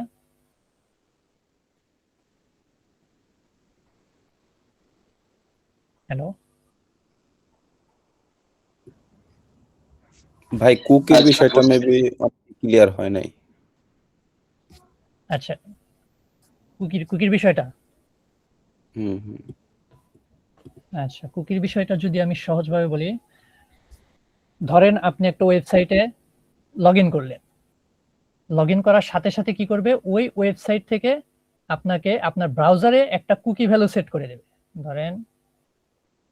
ধরেন এই জায়গায় তো লগ ইন করার কোনো অপশন নাই। আচ্ছা, প্রাইভেসি দেখাই। ধরেন এটা একটা ওয়েবসাইট, কোনো জায়গায় আপনি ধরেন লগ ইন করলেন, কোনো একটা জায়গায় লগ ইন করলেন, লগ ইন করার পর এই যে কুকিটা যে দিবে, কুকিটা কিন্তু আপনার ব্রাউজারে সেট হয়। এই যে দেখবেন কানেকশন, এই যে কুকি এবং ডাটা, এই জায়গায় গেলে এই যে ম্যানেজ ডিভাইস ডাটা, এই দেখছেন এই জায়গায় কুকি আছে, আপনি ডিলিট করে দিতে পারবেন। আবার কুকি দেখাও যায়, ওই যে একটা প্লাগইন আছে ওইটার মাধ্যমে কুকি দেখা যায়। এই কুকিটা হচ্ছে আপনার ব্রাউজারে সেট হয়ে যায়। আর একবার যখন ব্রাউজারে সেট হয়ে যায়, আপনি যতগুলা রিকোয়েস্ট পাঠাবেন ততগুলা ওই কুকির মাধ্যমে যাবে এই ওয়েবসাইটে। প্রতিটা রিকোয়েস্টেই এই কুকিটা অ্যাড হয়ে যাবে, যার ফলে আপনাকে প্রতিটা যখন আপনারা ভিজিট করতেছেন, প্রতিটা পাথ, এক একটা পাথ, তখন ওই কুকিটা প্রতিটা পাথের রিকোয়েস্টের মধ্যেই অ্যাড হয়ে যাবে, যাতে আপনার পরবর্তীতে আর লগ ইন করার প্রয়োজন পড়বে না এই ওয়েবসাইটে। বুঝতে পারছেন? জি বুঝতে পারছি। হ্যাঁ আচ্ছা, কুকি হ্যাক করলে তো টাকা হ্যাঁ হ্যাঁ হ্যাঁ, কুকি যদি কেউ হ্যাক করে নিতে পারে তাহলে কিন্তু আপনার পুরা কোনো লগ ইনও করার দরকার পড়বে না, আপনার পাসওয়ার্ডও লাগবে না, ইমেইলও লাগবে না, কিচ্ছু লাগবে না, ডাইরেক্ট ওয়েবসাইটে লগ ইন করে যেতে পারবে। বুঝতে ভাই, পারছেন? তাহলে কি বড় ধরেন বড় ওই আপনার, যে ইউটিউব চ্যানেল হ্যাক হয়, এই যে কুকি হাইজ্যাকিং এর মাধ্যমে কি হ্যাক হয় এগুলা নাকি? হ্যাঁ অনেক হ্যাক হয় কুকি, তারপরে হচ্ছে বড় বড় যে ফেসবুক অ্যাকাউন্ট হ্যাক হয়, টুইটার অ্যাকাউন্ট, ফেসবুকেরও কিন্তু এরকম কুকি আছে না? আমি যদি দেখি facebook.com, আচ্ছা এই জায়গায় না, এই ব্রাউজারে মেবি প্লাগইনটা আছে। হ্যাঁ এই যে এই জায়গায় আছে, facebook.com এ যদি যাই, আচ্ছা এই জায়গায় যদি আমি প্লাগইনে যাই, দেখি কুকি কোনো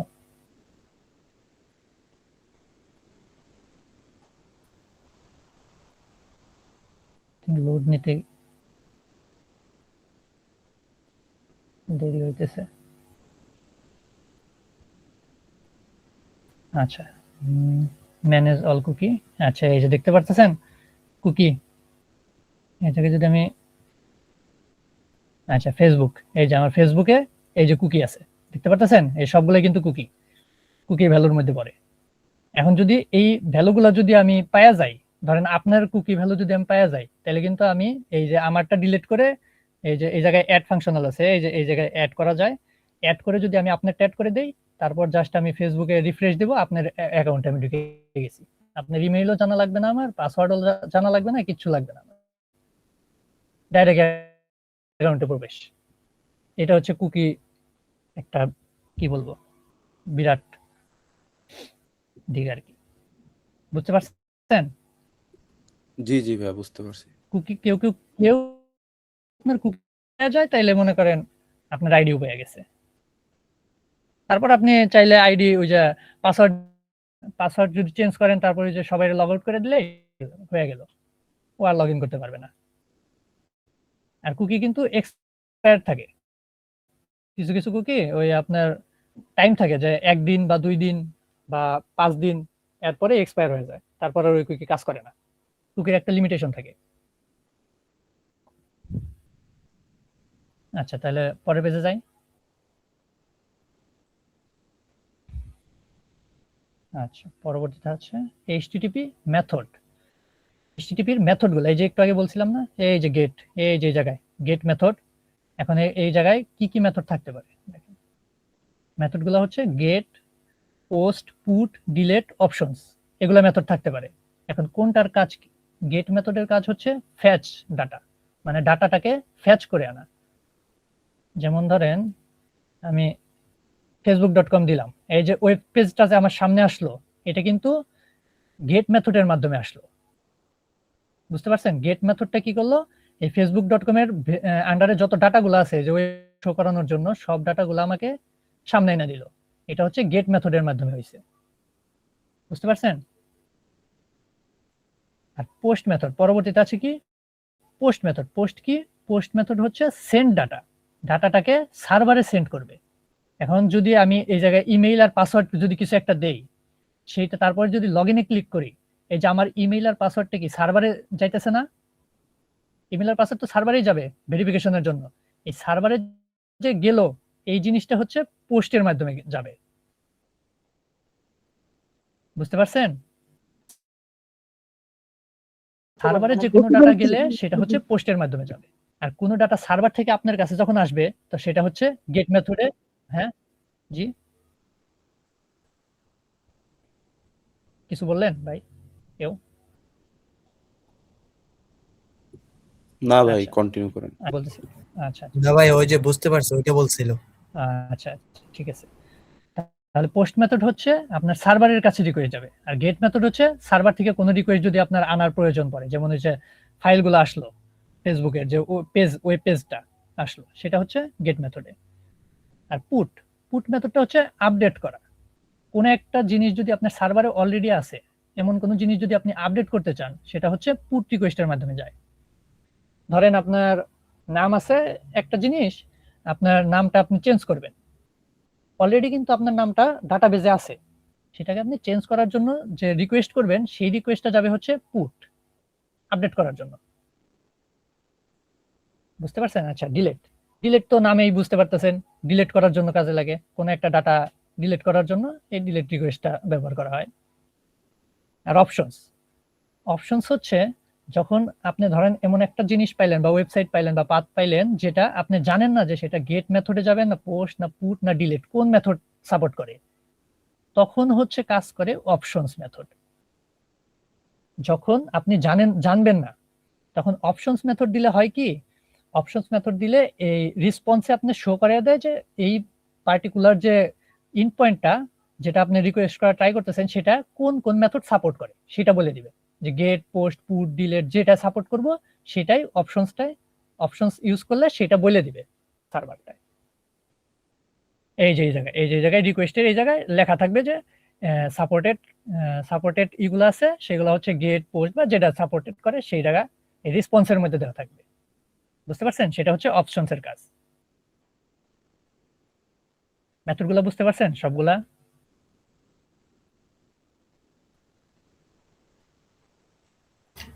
জি ভাই। আচ্ছা ভাই অপশনস মেথডটা যদি আরেকবার এক্সপ্লেইন করতেন একটু ভালো হতো। আচ্ছা, ধরেন আপনি একটা ওয়েবসাইটের ইন পয়েন্ট পাইছেন। এখন এক এক ওয়েবসাইটের এক এক ইন পয়েন্ট কিন্তু এক এক রকমের মেথডে যাইতে পারে। যেমন ওয়েবসাইটে facebook.com যে আমি অ্যাক্সেস করলাম, এটা কিন্তু প্রথমে গেট মেথডের মাধ্যমে আমার কাছে এই যে ফেসবুকের যে ফাইলগুলো আছে, এই যে আমি যদি এই যে কোডগুলার যে আছে ফেসবুকের, এই কোডগুলো কিন্তু আমাকে গেট মেথডের মাধ্যমে আমার সামনে আনছে ফেসবুকের সার্ভার থেকে। এটা হচ্ছে গেট মেথডের মাধ্যমে আনছে। এখন এইরকম একটা ধরেন facebook.com/ বা কিছু একটা ধরেন এরকম কিছু একটা ধরেন এটা একটা পাথ পাইছেন, এটা আপনি জানেন না যে এটা কোন মেথডে যাবে। বুঝতে পারছেন? আপনি জানেন না যে কোন মেথড, এটা কোন মেথড সাপোর্ট করবে সেটা আপনি জানেন না। তখন কি করবেন? ওই রিকোয়েস্টের জায়গায় অপশনস দিলে যখন এই গেট মেথডের জায়গায় কই গেল, আচ্ছা এই যে দেখেন এটা কি গেট মেথডের রিকোয়েস্টটা পাঠানো হয়েছিল না? এই জায়গায় এই গেট মেথড না দিয়ে আপনি যদি অপশনস মেথডে যদি এই রিকোয়েস্টটা পাঠান, তাহলে এই রেসপন্সে আপনি দেখতে পারবেন যে এই যে আপনার পাথটা, এই পাথটা কোন কোন মেথড সাপোর্ট করে সেই মেথডগুলোর নাম দেখতে পারবেন এই জায়গায়। বুঝতে পারছেন জিনিসটা? জি ভাই বুঝতে পারছি। হ্যাঁ, অপশনস মেথড হলে আপনাকে জাস্ট মেথডের নামটা বলে দিবে যে গেট মেথড বা পোস্ট মেথড সাপোর্ট করে এই পার্টিকুলার পাথটা, সেটা বলে দিবে। তারপর আপনি ওই যেটা সাপোর্ট করবে সেটা আপনি ইউজ করতে পারবেন পরবর্তীতে। আচ্ছা, তারপরে যদি যাই চ্যাপ্টার 7 হচ্ছে HTTP স্ট্যাটাস কোড। আচ্ছা, স্ট্যাটাস কোড জিনিসটা কি? স্ট্যাটাস কোড ওই যে একটু আগে বলছিলাম 200 ছিল রেসপন্সের মধ্যে, এটা কিন্তু রেসপন্সের মধ্যে থাকে, এটা রিকোয়েস্টে থাকে না। আমি যদি আরেকবার দেখাই, এই যে দেখেন রেসপন্সের মধ্যে 200 ওকে যে স্ট্যাটাস কোডটা ছিল, এই 200 ওকের মানে হচ্ছে আচ্ছা 200 কোড মানে হচ্ছে ওকে, অর্থাৎ আপনি যে রিকোয়েস্টটার জন্য মানে যে রিকোয়েস্ট করছেন সেটা রেসপন্স সঠিকভাবে সার্ভার আপনাকে দিয়ে দিয়েছে, সেটা হচ্ছে ওকে, মানে ঠিক আছে, সব ঠিকঠাক, আপনার রিকোয়েস্ট ঠিক আছে, রেসপন্সও ঠিক মতো পাইছেন রিকোয়েস্ট অনুযায়ী। আর 301 বা 302 হচ্ছে রিডাইরেক্ট, এটা দ্বারা বোঝায় হচ্ছে রিডাইরেক্ট, অর্থাৎ আপনি যে কোনো একটা ডোমেইনে যাওয়ার জন্য মানে যে কোনো একটা ডোমেইনে প্রবেশ করলেন কিন্তু আপনাকে রিডাইরেক্ট করে অন্য একটা ডোমেইনে বা অন্য কোনো জায়গায় পৌঁছে দিল। ধরেন এটা যদি আমি বোঝাই, আমি কাইটা দিই, ধরেন আমি ট্রাই করলাম google.com এ প্রবেশ করার জন্য, কিন্তু এই যে google.com আমাকে কিন্তু google.com এ নেয় না, www.google.com এ নিছে, তাই নিছে না? আমার কিন্তু এটা কিন্তু সাবডোমেন না, এই যে একটু আগে দেখাইলাম এটা হচ্ছে সাবডোমেন, আমাকে কিন্তু মেইন ডোমেনে নেয় নাই, আমাকে কিন্তু সাবডোমেনে রিডাইরেক্ট করে নিয়ে গেছে। আমি চেষ্টা করলাম google.com এ প্রবেশ করার, আচ্ছা আমি যদি আবার দেই দেখবেন এই যে সাবডোমেনে আমাকে রিডাইরেক্ট করে নিয়ে গেল। বুঝতে পারছেন? জোর করে আমাকে সাবডোমেনে নিয়ে গেল, এই জিনিসটাই হচ্ছে রিডাইরেক্ট। আমি যদি আপনাকে কমান্ড লাইনে দেখাই, আপনার স্ট্যাটাস কোড সহ দেখতে পারবেন। কার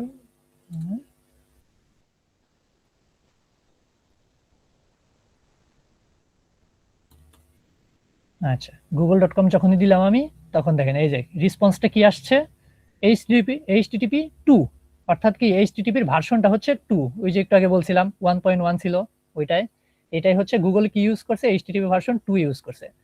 তারপরে হচ্ছে 301 দিছে, 301 হচ্ছে ওই যে রিডাইরেক্ট করে আমাকে কোথায় নিয়ে গেছে, লোকেশনে, যে লোকেশনে দেখাচ্ছে হচ্ছে রিডাইরেক্ট করে আমাকে কোথায় নিয়ে গেছে। আমি রিকোয়েস্ট করছিলাম হচ্ছে google.com এ, কিন্তু আমাকে নিয়ে গেছে কোথায়, www.google.com এ, অর্থাৎ এই google.com এর যে সাবডোমেনটা ছিল, সাবডোমেনটাই আমাকে রিডাইরেক্ট করে নিয়ে গেছে। বুঝতে পারছেন? এখন এই যে এটা হচ্ছে রিডাইরেক্টেড বডি, এই বাকি জিনিস এগুলা বুঝতে পারছেন। রিডাইরেক্ট জিনিসটা আমি প্রবেশ করতে চাইলাম হচ্ছে google.com এ, কিন্তু আমাকে জোর করে নিয়ে গেল কোথায়, www.google.com এ, এই সাবডোমেনে নিয়ে গেছে। এইটা হচ্ছে রিডাইরেক্ট। বুঝতে পারছেন? জি ভাই, বুঝতে পারছি। আচ্ছা, তারপর আসি 401। 401 হচ্ছে আনঅথরাইজড।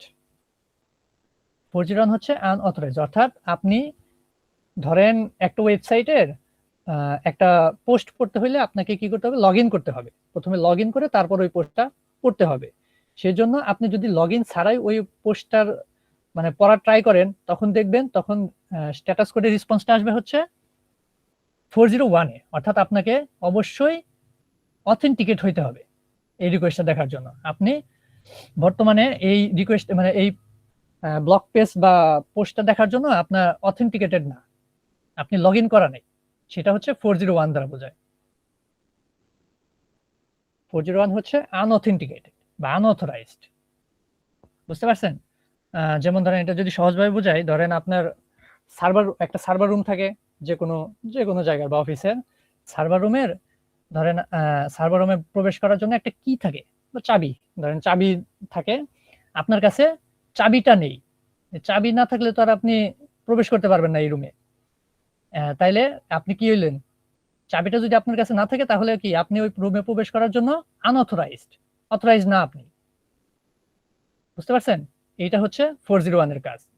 401 মানেই আপনি লগ ইন করা নেই, মানে এক কথায় বলতে গেলে। জি, বুঝতে পারছি।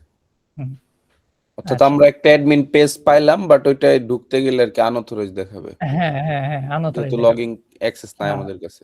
হ্যাঁ, অ্যাডমিনে চাইলে আপনি ড্যাশবোর্ডে ঢুকতে পারবেন না, কারণ আপনি লগ ইন করেননি। জি, আর জি, বুঝতে পারছি।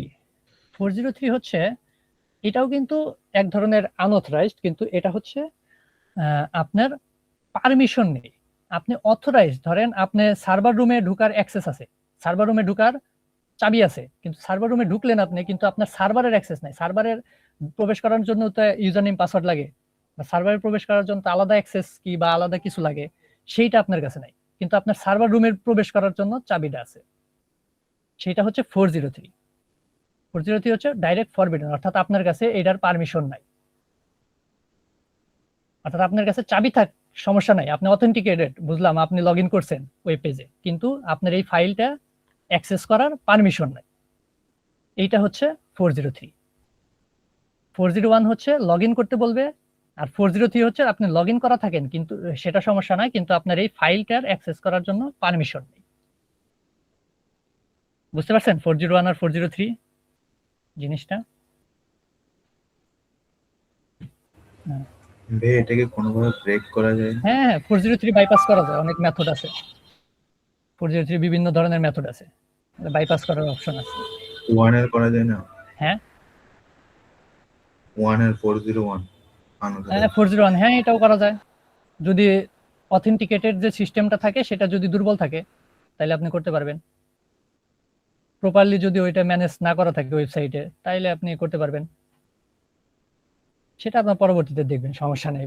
আরো তো ক্লাস হবে বিভিন্ন ধরনের বাগ নিয়ে, তখন আপনারা এগুলা দেখতে পারবেন 403 বাইপাস করে কেমনে, সেগুলা বিভিন্ন ধরনের টুলস আছে, বিভিন্ন ধরনের মেকানিজম আছে, যেগুলোর মাধ্যমে আপনি বাইপাস করতে পারবেন, যদি সার্ভার ওই রকম ভ্যালিডেট না করে থাকে আপনার রিকোয়েস্ট গুলো। সেটা পরবর্তীতে দেখবেন, সমস্যা নেই, বাইপাসের মেথড গুলা। আচ্ছা, এরপরে আসি 404। 404 কি? 404 হচ্ছে নট ফাউন্ড, মানে আপনি যে ফাইলটার জন্য অ্যাক্সেস করতেছেন সেটা নাই, ওয়েব সার্ভারে নাই। এখন ধরেন আমি যদি করে দেই, ধরেন পাইরেটস অফ দ্য ডেট ফ্ল্যাগে ঢুকলাম আমি, তারপর হচ্ছে এই জায়গায় ধরেন অ্যাডমিন দিলাম আমি, অ্যাডমিন পাথের অ্যাক্সেস দরকার আমার, দিলাম, কি দেখাইলো 404 পেজ নট ফাউন্ড, অর্থাৎ এই অ্যাডমিন নামে কোনো পাথ বা কোনো পেজ এই ওয়েবসাইটে নাই, সেই জন্য দেখাইছে কি 404 নট ফাউন্ড। বুঝতে পারছেন? মানে নাই, যে জিনিসটা আপনি ট্রাই করছেন সেটা নাই ওয়েবসাইটে। তারপরে হচ্ছে 500 হচ্ছে সার্ভার এরর। 500 মানে হচ্ছে সার্ভার এরর, অর্থাৎ আপনি যে পাথে প্রবেশ করতে ট্রাই করতেছেন ওইটা সার্ভারের সাথে কানেক্টই করতে পারতেছে না, সার্ভার এরর হয়ে গেছে, সার্ভার আপনার মানে রিকোয়েস্টটা হ্যান্ডেল করতে পারতেছে না ঠিকমতো, সেটা হচ্ছে সার্ভার এরর। বুঝতে পারছেন? 500 মানে হচ্ছে সার্ভার আপনার রিকোয়েস্টটা ঠিকমতো হ্যান্ডেল করতে পারতেছে না, যে কি রেসপন্স দিবে আপনারে সেই জিনিসটাই সার্ভার বুঝতেছে না, তখন হচ্ছে 500 রেসপন্স দেয়। স্ট্যাটাস কোড গুলো কি বুঝতে পারছেন জিনিসটা? কোন স্ট্যাটাস কোডের মানে কি? জি এগুলা কিন্তু লাগবে পরে, ওই বাগ বাউন্ডারি রিলেটেড যখন আরো আসবে তো। আচ্ছা, পরবর্তীতে যাই। আচ্ছা, এটা হচ্ছে ওয়াসপ টপ 10। ওয়াসপ টপ 10 হচ্ছে একটা ভালনারেবিলিটির যা কি বলে আদমশুমারি বলতে পারেন আর কি, যে কোন ধরনের ভালনারেবিলিটি, এই যে এটা 2021 সালের একটা ভালনারেবিলিটি লিস্ট। এটা হচ্ছে এমন ক্যাটাগরিতে সাজানো আছে, সব থেকে বেশি ছিল হচ্ছে 2021 সালে ব্রোকেন অ্যাক্সেস কন্ট্রোল। এটা 2021 সালে সব থেকে বেশি পাওয়া গেছে সব ওয়েবসাইটে আর কি। ওয়েবসাইটে সব থেকে বেশি বাগ পাওয়া গেছে হচ্ছে ব্রোকেন অ্যাক্সেস কন্ট্রোল, এই বাগটা। এটা হচ্ছে, এটা সম্পর্কে আপনার এটার মনে হয় আলাদা ক্লাস আছে এক্সট্রা, এটা আপনারা পরে ওই ক্লাসের মধ্যে বিস্তারিত জানতে পারবেন। ফরবিডেনটা আরেকবার বুঝিয়ে দিলে ভালো হতো। Forbidden, 402 forbidden. আচ্ছা এইটা ক্লাসের শেষে বুঝাই, এখন একটা ইয়ার মধ্যে আইসা পড়ছি তো। আচ্ছা, আপনি একটু প্লিজ আরেকবার ওই ক্লাসটা শেষে তখন আরেকবার একটু প্রশ্নটা কইরেন, একটু মনে করে দিন, এটা আমি আরেকবার বুঝিয়ে দিব, সমস্যা নাই। ওকে। আচ্ছা আচ্ছা আচ্ছা, কি বলতেছিলাম? Wasp top 10। আচ্ছা, 2021 সালের আদমশুমারি অনুযায়ী আর কি বলতে পারেন যে সব থেকে বেশি ভালনারেবিলিটি ছিল ব্রোকেন অ্যাক্সেস কন্ট্রোল ওয়েবসাইট গুলায়। এটার আপনারা সম্পূর্ণ ডিটেলস পেয়ে যাবেন, এটার একটা আলাদা ক্লাস আছে, সেই জায়গায় পেয়ে যাবেন। আচ্ছা, তারপরে 2 নম্বরে আছে ক্রিপ্টোগ্রাফিক ফেলিয়ার। নামের মধ্যেই বুঝতে পারতেছেন যে ক্রিপ্টোগ্রাফি ফেলিয়ার হতো এনক্রিপশন ডিক্রিপশন মানে এরকম কিছু একটা ফেলিয়ার, এনক্রিপশন ঠিক মতো করতে পারে নাই এই টাইপের। আর 3 নম্বরে আছে হচ্ছে ইনজেকশন। ইনজেকশনটা হচ্ছে বিভিন্ন ধরনের, কমান্ড ইনজেকশন, এসকিউএল ইনজেকশন, এগুলার আপনারা আলাদা ক্লাস পাবেন, সমস্যা নাই, সেগুলো জানতে পারবেন। তারপর হচ্ছে ইনসিকিউর ডিজাইন। ইনসিকিউর ডিজাইন কি জিনিস? আপনার যে ওয়েবসাইট যে একটা মেক করে ডেভেলপার, ওয়েবসাইট মেক করার ক্ষেত্রেই যদি ডিজাইনেই কোনো যদি ত্রুটি থাকে, ডিজাইনের মধ্যে যদি ইনসিকিউর কিছু একটা থেকে যায়, সেটা হচ্ছে ইনসিকিউর ডিজাইন। কোডের মধ্যে যদি ইনসিকিউর থাকে কোডটা, সেটা হচ্ছে ইনসিকিউর ডিজাইন। আচ্ছা, তারপরে হচ্ছে সিকিউরিটি মিসকনফিগারেশন। সিকিউরিটি রিলেটেড বিভিন্ন মিসকনফিগারেশন থাকতে পারে ওয়েব সার্ভারে, সেটা সিকিউরিটি মিসকনফিগারেশনের মধ্যে পড়বে। আচ্ছা, তারপর হচ্ছে ভালনারেবল এন্ড আউটডেটেড কম্পোনেন্ট। এটা থাকে সব থেকে বেশি আর কি, এটা অনেক বেশি থাকে। ভালনারেবল আর আউটডেটেড, বিভিন্ন সফটওয়্যার কিন্তু প্রতিনিয়ত আপডেট করে। আপডেট করে কিসের জন্য? হচ্ছে নতুন নতুন বাগ পাওয়া যায় ওয়েবসাইটে, বিভিন্ন ধরনের বাগ পাওয়া যায়, সেই বাগগুলা তারা কি করে ওই ফিক্স করে তারপর নতুন নতুন আপডেট দেয়। যখন ধরেন আপনার একটা ওয়ার্ডপ্রেস, কিন্তু ধরেন একটা ওয়েবসাইট ওয়ার্ডপ্রেস দিয়ে করা অনেক আগে করা, 2021 সালে করা, ধরেন এখন ওয়ার্ডপ্রেস তো আরো আপডেট হয়েছে, প্রতিনিয়তই তো আপডেট হয়, ওয়ার্ডপ্রেসে বিভিন্ন ধরনের ভালনারেবিলিটি বার হয়, সেই অনুযায়ী তারা ফিক্স করে করে আপডেট করে। এখন ধরেন ওই ওয়েবসাইটটা ফিক্স করলো না, ওয়েবসাইটটা ওয়ার্ডপ্রেসটারে আপডেট করলো না, তাহলে পরবর্তীতে যে ভার্সনটাই আছে, পুরান যে ভার্সনটা, ওই ভার্সনে বিভিন্ন ধরনের বাগ যে আছে ওইগুলা দ্বারা কিন্তু ওই ভার্সন মানে ওই সাইটটা কিন্তু এফেক্টেড হবে, তাই হবে না? পুরানো ওয়েবসাইটটা যদি আপডেট না করে আর কি ওয়েবসাইটটা, এই ধরনের বাগ হচ্ছে ভালনারেবল এন্ড আউটডেটেড কম্পোনেন্টস হিসেবে পড়ে। মানে আউটডেটেড মানে অনেক আগের বিভিন্ন সার্ভিসগুলো ইউজ করতেছে কিন্তু তারা আপডেট করে নাই, এইটা। Identification and authentication failure. আচ্ছা, এটা তো বুঝতে পারছেন, অথেন্টিকেশন রিলেটেড ফেলিয়ার থাকবে, এটা আপনার পরবর্তীতে অথেন্টিকেশনের মেবি ক্লাস আছে একটা আলাদা, সেটাই দেখতে পারবেন। Software data integrity failure. Software data integrity failure হচ্ছে সফটওয়্যার এবং ডাটা নিরাপত্তা বিষয়ক যে ফেলিয়ার গুলো থাকে। এইটা মনে হয় বাংলাদেশে আমার মনে হয় সবগুলা যত গভর্নমেন্ট ওয়েবসাইট আছে সবগুলাতে এই বাগটা আছে। সবগুলা ওয়েবসাইটেরই কিন্তু ডাটাবেজ, যত ডাটাবেজ আছে সব কিন্তু ব্রিচ অলরেডি হয়ে গেছে। আপনারা জানেন কিনা জানি না, আপনার আমার এনআইডি টেনআইডি যত আছে সব কিন্তু অলরেডি কিন্তু ব্রিচ হয়ে গেছে। ডার্ক ওয়েবে কিন্তু এগুলো সেল হইতেছে আপনার আমার সব। এটা কিন্তু ডাটা ইন্টিগ্রিটি ফেলিয়ারের মধ্যে পড়ে যায়, মানে তারা মানে অলরেডি ডাটাটা এগুলো লিক সিকিউর হয়ে রাখতে গেছে। পারে। হ্যাঁ হ্যাঁ হ্যাঁ, অলরেডি এগুলো লিক হয়ে গেছে। আপনার গভর্নমেন্ট ওয়েবসাইট বাংলাদেশের যত আছে সবগুলাই এই ডাটার আন্ডারে পড়ে, সবগুলারই দেখবেন কিছু না কিছু লিক হয়ে গেছে। তারা তো ঠিক ঢুকলে মতো দেখায় এগুলা নট সিকিউর। কন্ট্রোল করতে পারে না। তারা এগুলা ঠিক মতো কন্ট্রোল করতে পারে না, সিকিউর করতে পারে না ডাটাবেস গুলা। আচ্ছা, তারপরে আসে security logging and monitoring failure. Security logging and monitoring failure এটা হচ্ছে বিভিন্ন ধরনের, ধরেন বড় বড় অফিস বা কোম্পানির ওয়েবসাইট বা বিভিন্ন সার্ভিস গুলো কিন্তু প্রতিনিয়তই মনিটর করে থাকে।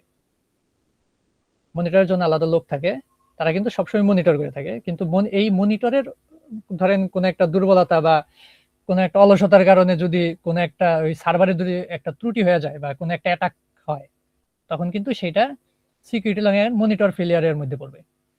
সে যদি ঠিকমতো মনিটর করতো তাহলে কিন্তু এই জিনিসটা হইতো না। সে মনিটর করে নাই জন্যই এই প্রবলেমটা হয়েছে, সেই জন্য সেটা এটার আন্ডারে পড়ে আর কি। আচ্ছা, সার্ভার সাইড এসএসআরএফ, এটার আপনারা আলাদা ক্লাস পাবেন, সেই ক্লাসে এটা বিস্তারিত জানতে পারবেন। আচ্ছা, এটা হচ্ছে 2021 সালের, আর এটা হচ্ছে 2025 সালে। 25 সালে একটু চেঞ্জ হয়েছে জিনিসটা। প্রথমে আসছে ব্রোকেন অ্যাক্সেস কন্ট্রোল, তারপর সিকিউরিটি মিসকনফিগারেশন, চেঞ্জ হয়েছে আর কি। এটা হচ্ছে 2025 সালের একটা লিস্ট। বুঝতে পারছেন তো? ওয়াস্প টপ 10 হচ্ছে একটা লিস্ট, প্রতি বছরই এটা পাবলিশ হয়। ওই বছরের আন্ডারে যতগুলা বাগ থাকে, কোন বাগ সব থেকে বেশি পাওয়া গেছে, এগুলোর মধ্যে দেখতে পাচ্ছেন একটা কমন জিনিস কি, 2021 সালেও সব থেকে বেশি ছিল ব্রোকেন অ্যাক্সেস কন্ট্রোল এবং 2025 সালেও সব থেকে বেশি ছিল ব্রোকেন অ্যাক্সেস কন্ট্রোল। কারণ হলো এই ব্রোকেন অ্যাক্সেস কন্ট্রোল যে বাগটা, সেটা কিন্তু এআই দ্বারা কিন্তু পাওয়া যায় না। অনেকে কিন্তু হান্টিং এর ক্ষেত্রে এআই ইউজ করে, কিন্তু এই ব্রোকেন অ্যাক্সেস কন্ট্রোল একটা খাটাইতে হবে আর কি, ব্রেন ইউজ করতে হবে। এর জন্য এই বাগটা সব থেকে বেশি, যেটা এআই দ্বারা পাওয়া যায় না দিকে। বুঝতে পারছেন তো ওয়াস্প টপ 10 জিনিসটা কি? এটা হচ্ছে জাস্ট এই যে একটা আদমশুমারির মতো আর কি। বুঝতে পারছেন? জি ভাই, বুঝতে পেরেছি। আচ্ছা, তাহলে পরেরটাই যাই। আচ্ছা, পরে হচ্ছে ল্যাব। আপনারা যে বাগগুলা শিখবেন, ওই বাগগুলা প্র্যাকটিস করার জন্য যে ল্যাবগুলো আপনারা সলভ করবেন আর কি, সেগুলা হচ্ছে, দেখেন প্রথমে আছে পোর্টসুইগার ওয়েব সিকিউরিটি একাডেমি। পোর্টসুইগারের ল্যাবগুলো হচ্ছে একদম বিগিনার ফ্রেন্ডলি, আর সব থেকে ভালো হয় কি, পোর্টসুইগারের ল্যাব হচ্ছে সবগুলা ফ্রি। পোর্টসুইগারে আপনারা যতগুলো ল্যাব পাবেন, পোর্টসুইগার আমি যদি দেখি, পোর্টসুইগারে গেলে ড্যাশবোর্ডে আপনার অ্যাকাউন্ট খুলে নেবেন, তারপর হচ্ছে অল ল্যাব, এই দেখতে পাচ্ছেন অল ল্যাব আছে এই জায়গায়। এই যে ক্রস সাইট স্ক্রিপ্টিং এক্সএসএস এর ল্যাব আছে অনেকগুলা, তারপরে হচ্ছে এসএসআরএফ, বিভিন্ন এই যে অনেকগুলা ল্যাব আছে, পাথ ট্রাভার্সালের ল্যাব আছে। সব ধরনের সব ল্যাব কিন্তু ফ্রি, একদম ফ্রি।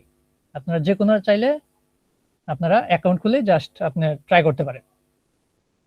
এটা হচ্ছে খুব ভালো একটা জিনিস। আচ্ছা, এরপরে কি আছে, ট্রাই হ্যাকমি। আচ্ছা, ট্রাই হ্যাকমিটাও হচ্ছে ভালো একটা জিনিস বিগিনারদের জন্য। ট্রাই হ্যাকমিটা তবে একটা জিনিস কি, ট্রাই হ্যাকমির সমস্যাটা হচ্ছে আপনার সব ল্যাব কিন্তু ফ্রি না। ট্রাই হ্যাকমির মোটামুটি অনেকগুলো ল্যাবই ফ্রি, তবে কিছু কিছু ল্যাব আছে যেগুলো একটু ভালো ল্যাব, যেগুলা সেগুলো আপনাকে প্রিমিয়াম কিনতে হয় আর কি। আমি যদি দেখি লগ ইন আছে কিনা জানি না।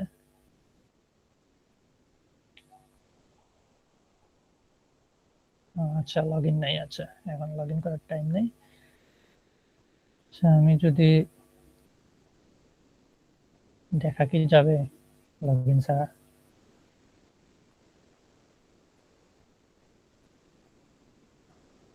আচ্ছা, এই যে মডিউলে গেলে এই যে দেখেন অনেকগুলো মডিউল আছে। এই জায়গায় ধরেন এই যে বিভিন্ন ধরনের নেটওয়ার্ক ট্রাফিক অ্যানালাইসিস বা বিভিন্ন ধরনের মডিউল আছে। আপনারা চাইলে এই জায়গা থেকে প্র্যাকটিস করতে পারেন, তবে বেশিরভাগ ল্যাব আর কি এই জায়গায় ফ্রি নেয়, পেইড। আপনি চাইলে সাবস্ক্রিপশন কিনে নিতে পারেন। 1 মাসের সাবস্ক্রিপশন মেবি কত টাকা, 600-700 টাকার মতো হবে, কিনে নিতে পারেন। যে জুনিয়র পেনিট্রেশন টেস্টার বা বিভিন্ন ধরনের এই যে জায়গায় গেলে দেখতে পারবেন যে বিভিন্ন ধরনের ল্যাব দেখে যে এই যে offensive security intro, defensive security intro ল্যাবগুলো আছে, আপনারা চাইলে সলভ করতে পারেন। এগুলা ফ্রি, কয়েকটা ফ্রি, উপরের কয়েকটা ফ্রি, এগুলা মেবি ফ্রি। এই যে এগুলা এই জায়গা থেকে মেবি পেইড, কিছু কিছু পেইড, কিছু কিছু ফ্রি, এরকম। লগ ইন করতে বলতেছে। আচ্ছা আচ্ছা, তাই এটা জিনিসটা তো বুঝলেন। তবে পোর্টসুইকেটটা আমার কাছে সব থেকে বেশি ভালো লাগে আর কি। আর হ্যাক দ্য বক্স হচ্ছে একটু অ্যাডভান্স লেভেলের।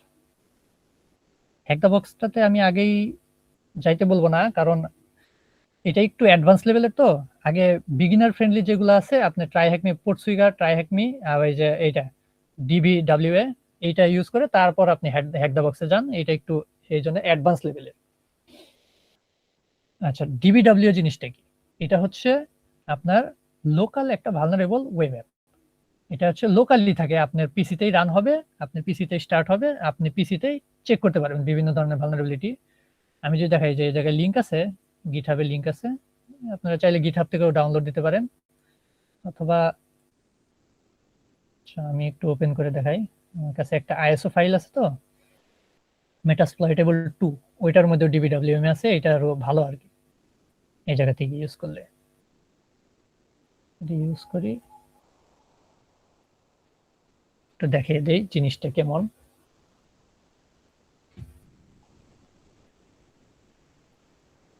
একটু টাইম লাগবে।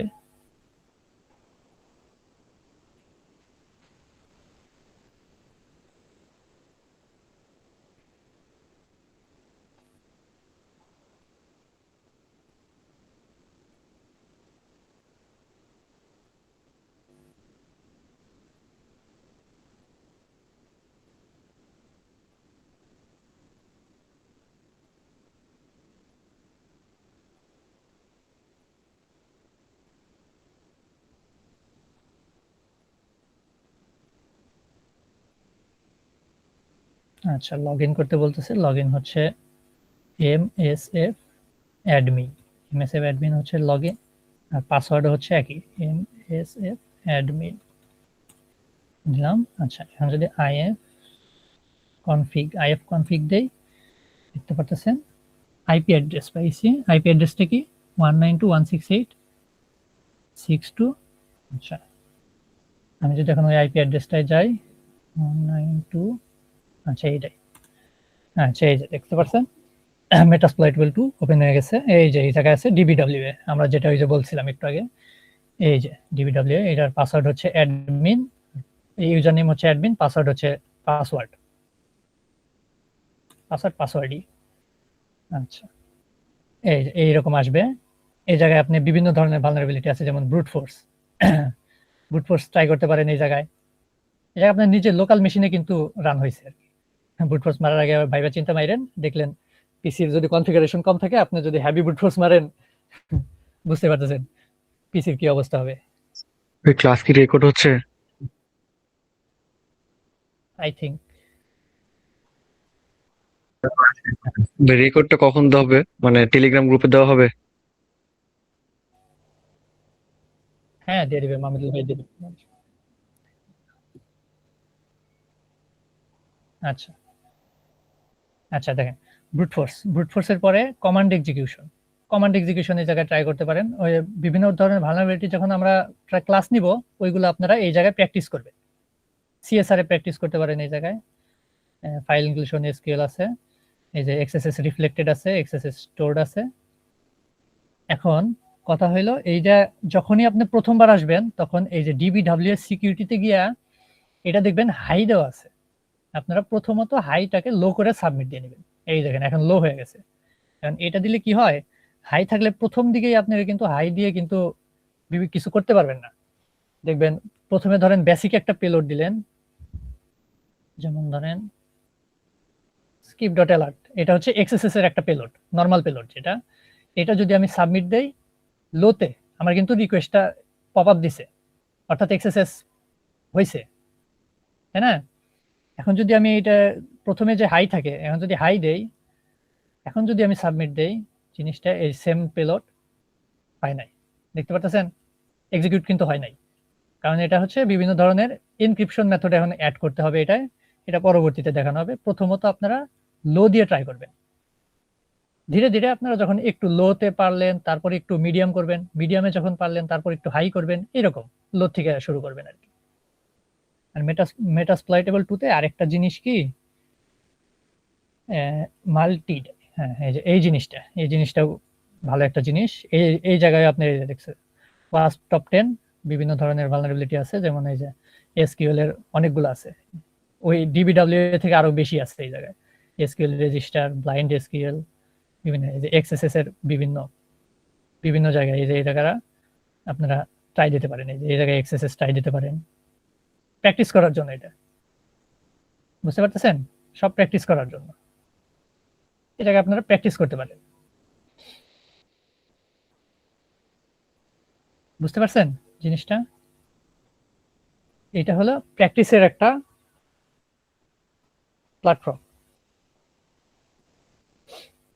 আই থিংক বুঝতে পারছেন সবগুলা এগুলা? জি ভাইয়া বুঝতে পারছি। আচ্ছা ঠিক আছে। আচ্ছা ডিবিডব্লিউএম এ যেটা বললাম ওইটা কিভাবে ইনস্টল দিতে হয়, যে আমার কাছে যেটা আছে এটা যদি ইনস্টল দিতে চান, এটা ফাইলটা আমি দিয়ে দিব টেলিগ্রাম গ্রুপে, সমস্যা নাই। আর কিভাবে ইনস্টল দিতে হয় এটা বুঝিয়ে দিব, সমস্যা নাই, ওইটা আমি বলে দিবনি।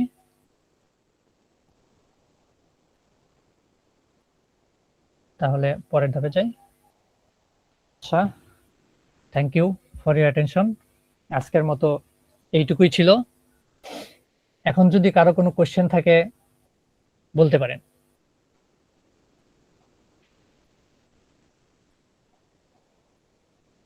আচ্ছা, হ্যালো, ধন্যবাদ আলিফ ভাইকে। এটা সুন্দর প্রেজেন্টেশন দিয়েছেন এবং অনেক কিছু জানিয়েছেন। আমরা যেই কোর্সটা শুরু করেছি সেটা হচ্ছে একদম বিগিনার থেকে অনেকে একদম নতুন, আজকে প্রথম আসছে এমনও আছে। সো একদম বেসিক থেকে শুরু করা হয়েছে। তো কারো কোনো প্রশ্ন যদি থাকে ওটা করতে পারেন, বা আপনাদের ক্লাস কেমন লাগলো বা এরকম, এটা পরেও জানি